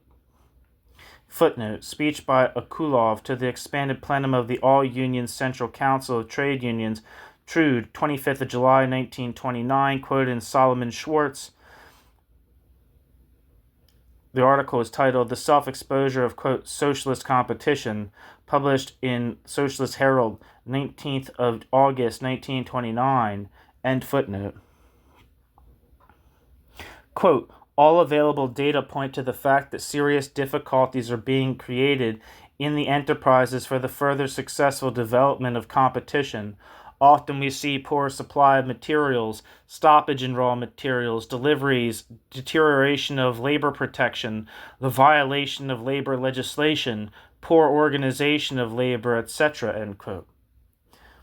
Trude, 26th of July, 1929. The shock work movement did inestimable damage to the coordination of production. Equipment broke down and wore out prematurely because, in order to boost their individual output, workers had to ignore prescribed rules for operation. The result was a high incidence of stoppage, which cut useful work time and increased effective output. Quote, incomplete production was already a problem before Stakhanovism, with which it is often associated, in parentheses. Workers making individual components would overfulfill their norm, while workers making other parts for the same article would not, thus giving rise to huge stocks of odd components, very often with little boost in finished production. Managers in the pursuit of high norm fulfillment would ignore planned maintenance, parentheses, which accelerated breakdowns, in parentheses, and opt for producing items where it was easy to achieve high output, parentheses, thus adding to the problem of, quote, incompleteness, end quote, end parentheses. See Abramov's article, The Triumphal Path of Soviet Metallurgy, published in Problemy Ekonomik number 1, 1935, and N. Zakharenko, Basic Results of the Work of Rail Transport in 1934, published in Problemy Ekonomiki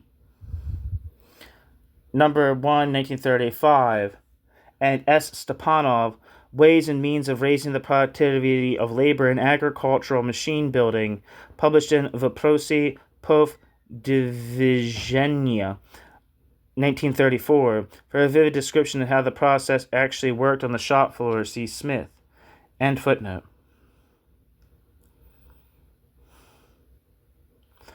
The deterioration in safety conditions showed itself in the rise of industrial accidents, both serious and minor.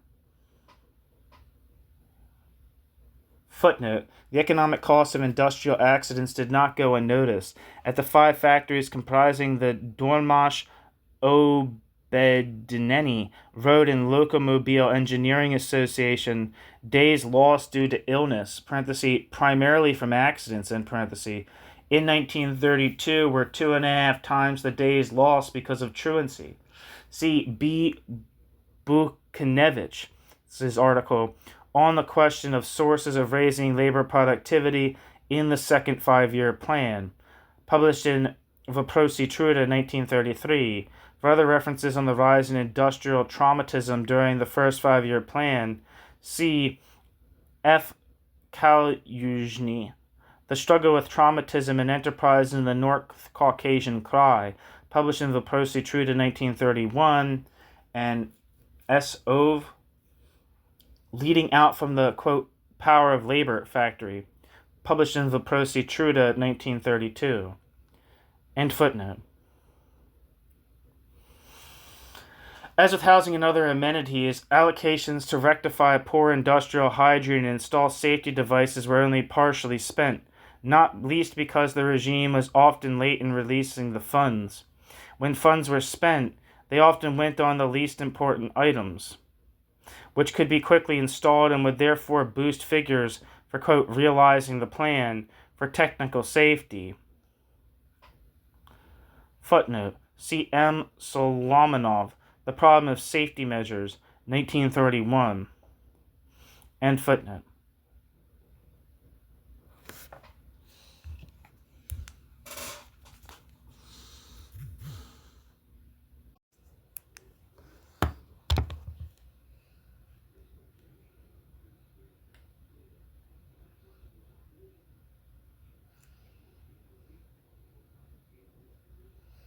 The cumulative effect of the fall in living standards, speed up, and the deterioration of working conditions was, in effect, to restructure the workforce's relationship to production. At an immediate level, the scarcity helped, quote, rectify the labor shortage by forcing increased numbers of dependents to enter the workforce. Quote, only those families can make ends meet in which the husband, the wife, and grown, parenthesis, and even underage, end parenthesis, children are working. This is why the youth remains unresponsive to the present constant propaganda against abortion, in favor of strong families with lots of children, etc. The need for both husband and wife to work is sharply reducing, parenthesis, in the towns at least, end parenthesis, the willingness and even the possibility to have children, end quote. Socialist Herald, 8th of April, 1936. The issue, of course, is not that women were brought into production, but that they were coerced into it by starvation, and once there became the most ruthlessly exploited section, and once there became the most ruthlessly exploited section of the proletariat. More importantly, although the years of famine were brief and the supply situation improved markedly from 1934 until around 1938, the period was sufficient to reshape fundamentally the working class's attitude towards the regime and to individualize workers' responses to events. Quote, "Workers have no loyalty to their factory," end quote, wrote a correspondent to Socialist Herald in 1935. Quote, "Each one feels that he can find a better job and earn more money somewhere else, hence the enormous turnover, ... With the skilled workers, they, bracket, factory managers, end bracket, largely stand on ceremony. From time to time, the skilled workers even manage to dictate their own conditions to management, which the latter takes with gritted teeth. Then towards the middle peasants it is no holds barred. True, the middle peasants are indebted to no one. They work with enormous amounts of defective production, damage the machinery, squander materials. It is easy to see how the youth just off the farm begins to defend his own interest and to protect himself by whatever means he can," end quote. Socialist Herald, 28th of December, 1935. Perhaps most tellingly was a letter to Socialist Herald in 1933, which contrasted the popular mood during the first 5-year plan to that at the start of the second, noting the enthusiasm that had coexisted with the compulsion of the early years. The correspondent added, quote, "Now all that is past. Hopes have been dashed, and there is the growing conviction that the plan will never be completed, and what is more, that to pursue it any further will only multiply the layers of the population being dragged down into destitution and hunger. Together with the newly constructed factories, part of which has still not gone into operation and part of which is working badly, ... the standard of living of the broad layers of the population is declining. In place of the shoots of civilization, there is a wave of individualism and every man for himself. People are beginning to think only about themselves and to live only for themselves, which is certainly understandable, for otherwise you would not survive." Exclamation point, end quote. Socialist Herald, 10th of June, 1933. Reinforcing the demoralization was the heightening social inequality. The end of rationing in 1934 and the renewed importance of money, far from tempering disparities, saw them grow worse. The privileges granted to shock workers, parenthesis, special lunch tables, access to scarce goods, etc., end parenthesis, were nothing compared to the growing disparity between the working class and peasantry on the one hand and the emerging elite on the other. Virtually all Western memoirs and reports from Soviet citizens published in Socialist Herald at this time highlight how, in the midst of mass deprivation, the elite was increasingly separating itself from the rest of society with its luxurious apartments, special cars, abundant and heavily subsidized lunches and dinners, expensive clothes and cosmetics, banquets, and the like. Footnote. Quotations are too numerous to give. See in particular Kravchenko and Anton Seliga, The Russian Enigma. I have a couple chapters from that on the channel. See also the open letter from Russian socialists to the English Labour Party, published in Socialist Herald, 10th of January 1935. End footnote. While this increased the general resentment amongst the mass of the population, at the same time, given the lack of possibilities for collective organization and protest, it merely contributed to the general sense of helplessness. Quote, "Never even in the Soviet period has there been such a crying gap between social groups," end quote, reported a correspondent to Socialist Herald in January 1935. Quote, It breeds a worship of rank, of servility to a point of groveling, and finally, a ferocious hatred. The contradictions are everywhere, ... When I mention this among communists, the usual answer is, quote, you mustn't breed egalitarianism, end quote. And although these communists pronounce the word, quote, egalitarianism with scorn and disdain, I'm convinced that thousands of them feel ill at ease every time they come across this ever-worsening social inequality, end quote. Socialist Herald, 10th of January, 1935. New section, The Production Communes and the Individualization of Work Incentives. The centerpiece of the shock work and socialist competition campaigns was the extreme individualization of labor incentives and the assault on, quote, egalitarianism, an issue which graphically demonstrated the philosophical and political gap between the left opposition and the Stalin camp. The left, primarily through the writings of Preobrazhensky, had always opposed the unnecessary use of piece rates and the disturbing differentials that had been allowed to develop under NEP. Preobrazhensky in particular had argued that while material incentives would continue to be necessary for some time, material incentives should be combined with the gradual introduction of a system of collective wages. Preobrazhensky advanced a scheme of paying groups of workers collective bonuses for improvements in output or quality, and for gradually extending these collective payments to larger groups of workers, eventually to whole enterprises or branches of production, and for having them cover an increasing percentage of earnings. In this way, he said, workers would slowly move away from the individualistic incentive towards a sense of collective responsibility to society at large. Footnote. See the article, The Economic Policy of the Proletariat in a Peasant Country, published in Crisis of Soviet Industrialization, on Morality and Class Norms, published in 1923, From NEP to Socialism, published in 1973, On the Material Basis of Culture, published in Moscow, 1923, and The New Economics, published in Oxford, 1965. End footnote. It is significant that as late as 1933, long after Preobrazhensky had faded into the background of political life and ceased to play any part in opposition, the regime felt compelled to continue its barrage of attacks on his ideas.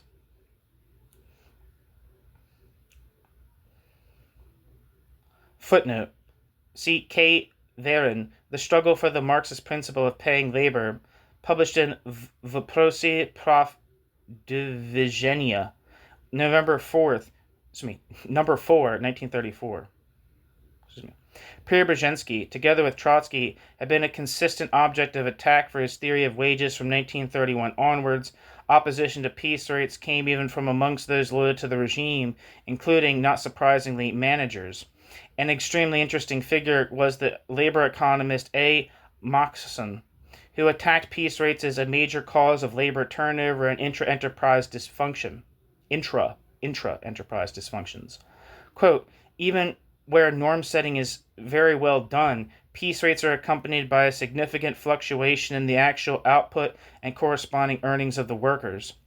Thus, for all the positive significance of the piece rate system as a stimulus to raising labor productivity, one ought not to lose sight of the negative aspects of this form of payment.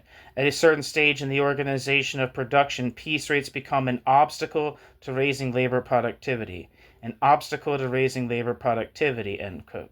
Moxon cited the experience of the Petrovsky and Lenin iron and steel factory, which shifted from piece rates to time rates in 1930 and enjoyed as a result a substantial improvement in its performance, including fewer labor conflicts, fewer stoppages, and better quality.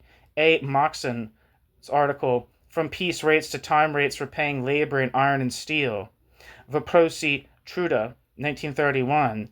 After publishing this article, Moxon, too, came under a barrage of attacks for his, quote, egalitarian theories and finally recanted later in 1931.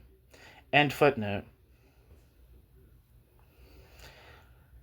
Resistance to anti-egalitarianism came from an altogether unanticipated quarter, the shock workers themselves, who in many cases spontaneously formed production communes, where they worked collectively and shared out the total earnings according to various formulae.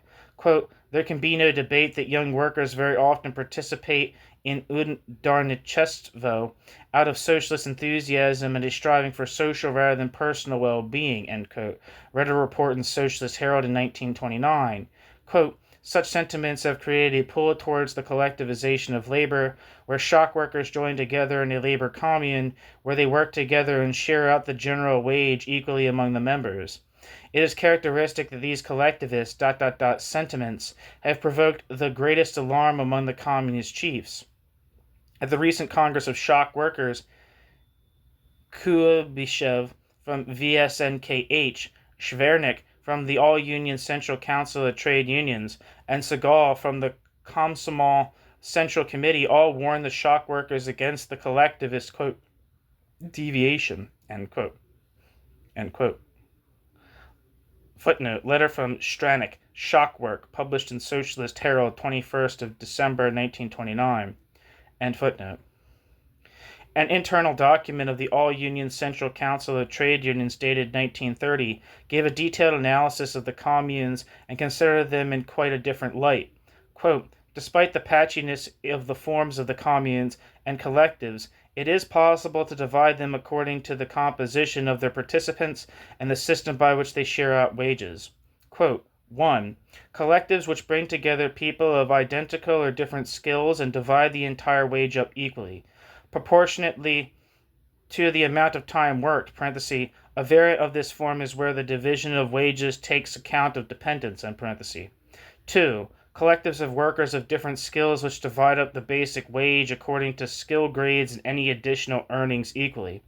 And 3. Collectives which unite workers of different skills who work for a common purse, parenthesis, keeping one account book in common for the whole collective, end parenthesis, but who divide both the basic wage and extra earnings according to skill and amount of time actually worked, ... As a rule, the effective results of the work of the communes and collectives is associated with a number of factors inherent in the advantages of the system of organization itself. The most important are self-inspection and mutual assistance on the job, self-discipline, greater intensity of the working day, rationalization and correct organization of labor processes, better uses of labor power within the commune, and a correct division of labor, and better use of machinery, tools, and lathes, ... Self-inspection reduces the need for technical inspection and leads to the practical elimination of stoppages and truancy, ... Eventually, there are minor distortions and Certainly there are minor distortions and excesses, rooted mainly in an incorrect system of dividing up wages or a mechanical approach to setting up the communes collectives. But it is extraordinarily important to emphasize those new positive aspects which already have been introduced into their work and which allows us to consider them a higher stage than the shock work brigades. End quote. Footnote. Socialist Competition in the USSR 1918 to 1964. Documents and materials from the trade unions. Published Moscow 1965. End footnote. A more detailed study of the communes, written perhaps by the authors of the trade union document, pointed out that the workers analyzed jobs collectively and jointly decided who could do which jobs. The egalitarian system of wage sharing allowed for a more rational division of labor, with auxiliary workers supplying basic production workers with supplies and tools carting away finished products, instead of one worker doing all operations. This was, if you like, the rational side of the later, quote, Stakhanovism, end quote.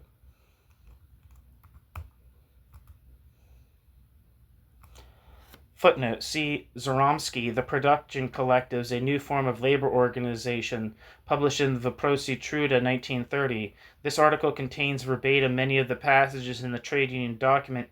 It should be noted that even at their height, the communes embraced only a small minority of workers. End footnote. The communes, as noted, quickly fell under attack. Clearly, the regime could not tolerate any forms of collective initiative and collective organization within the enterprise, for these might soon have formed the focus for collective resistance, if not actual demands for workers' control. However, the extreme economic hardship and depression of wage rates introduced into the communes a tendency for them to fly apart of their own accord. Meeting or exceeding the norm had become such a life or death issue that fast workers resented those who worked slowly. Those who worked well became bitter towards those who worked badly, etc. Quality would fall, and the workers would eventually lose interest in cooperative organization. New section. Section 7. Legal restrictions on turnover and absenteeism. The transition to a new labor relationship. The legal measures which the regime used to try and curb overt indiscipline are, together with the response of workers and managers, more properly the subject of a separate study. Footnote, see Donald Filtzer, Draconian Labor Laws. The discussion which follows is a summary of parts 1 and 2 of that paper.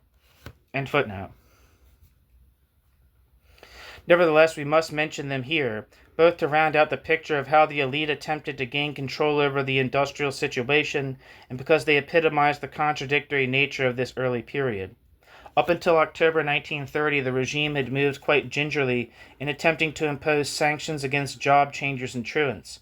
But in a series of decrees issued between October 1930 and January 1931, the regime stipulated that, quote, deserters and flitters, i.e. job changers, were to be banned from working in industrial enterprises for 6 months.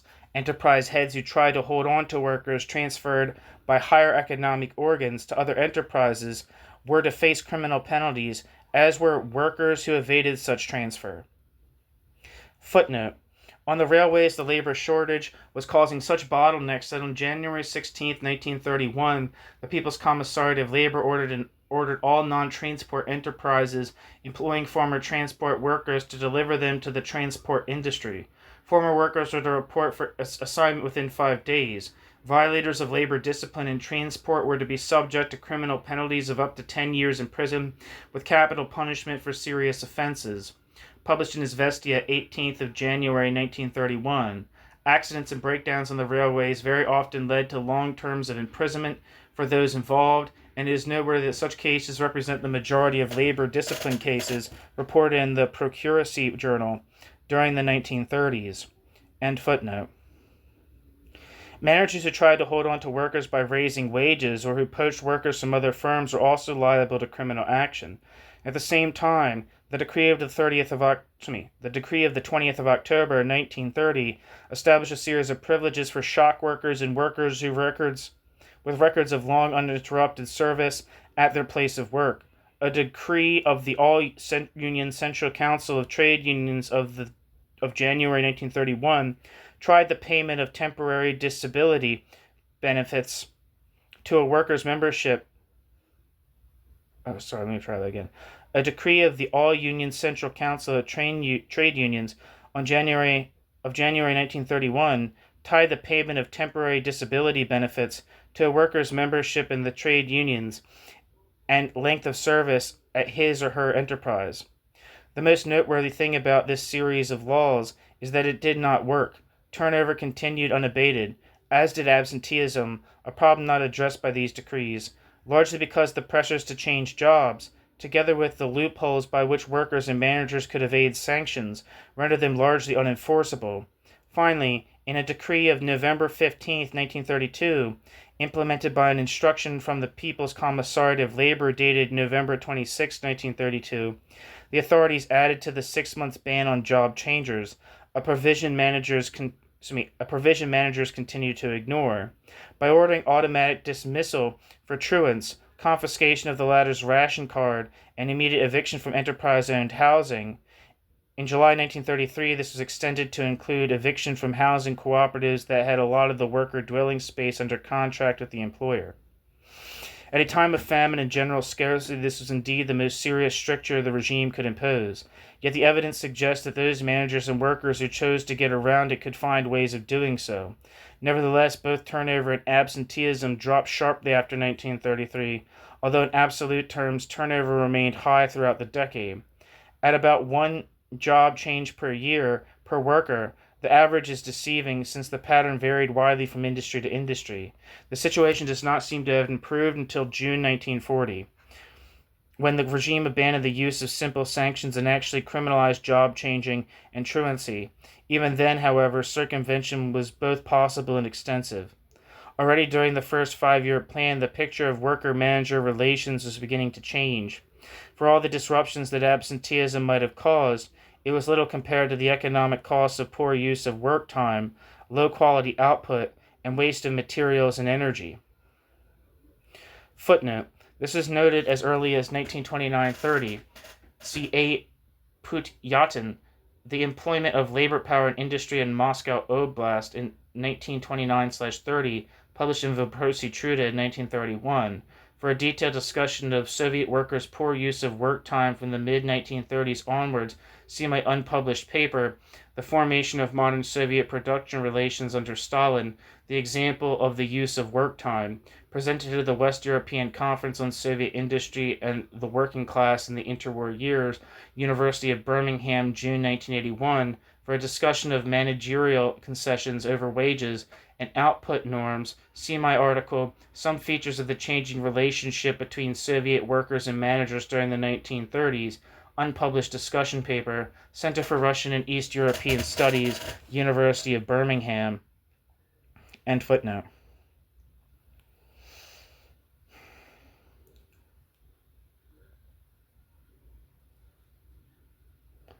Where am I?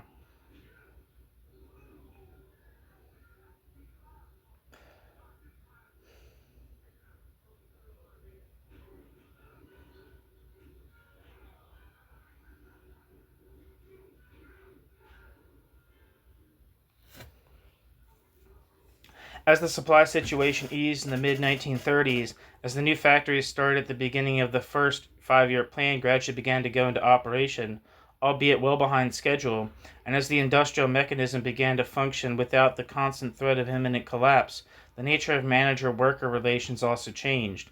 The emphasis on compulsion gradually faded into secondary importance, being directed mainly against individual groups of potential, quote, troublemakers, while the readiness on the part of managers to make compromises and concessions increased.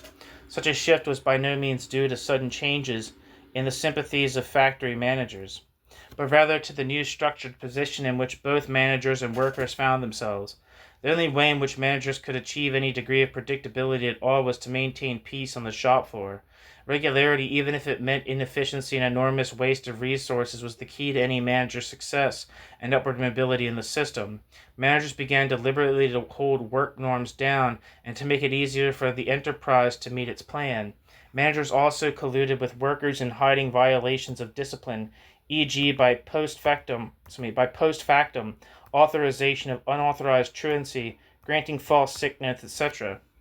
In turn, the emphasis of the literature on for the rest of the decade shifted away from the more gross forms of labor, quote, indiscipline, absenteeism, and turnover, to the problem of how the worker was actually relating to production. Despite the attempt to reintroduce speed up through Stakhanovism, which again placed the mass of workers under enormous pressure, whilst assisting a privileged few, by the close of the decade, the pattern of the workers' poor use of work time and equipment had again stabilized. The elite, in order to consolidate its own formation, had successfully crushed the danger of organized resistance from the working class and of more elemental opposition in the countryside. In the process, however, by so totally individualizing the workers' relationship to production, and by creating a system where both managers and workers had a mutual interest in keeping pressure at a minimum, the elite made, quote, planlessness a permanent feature of the Soviet system. That's the end of the piece. Thank you for listening.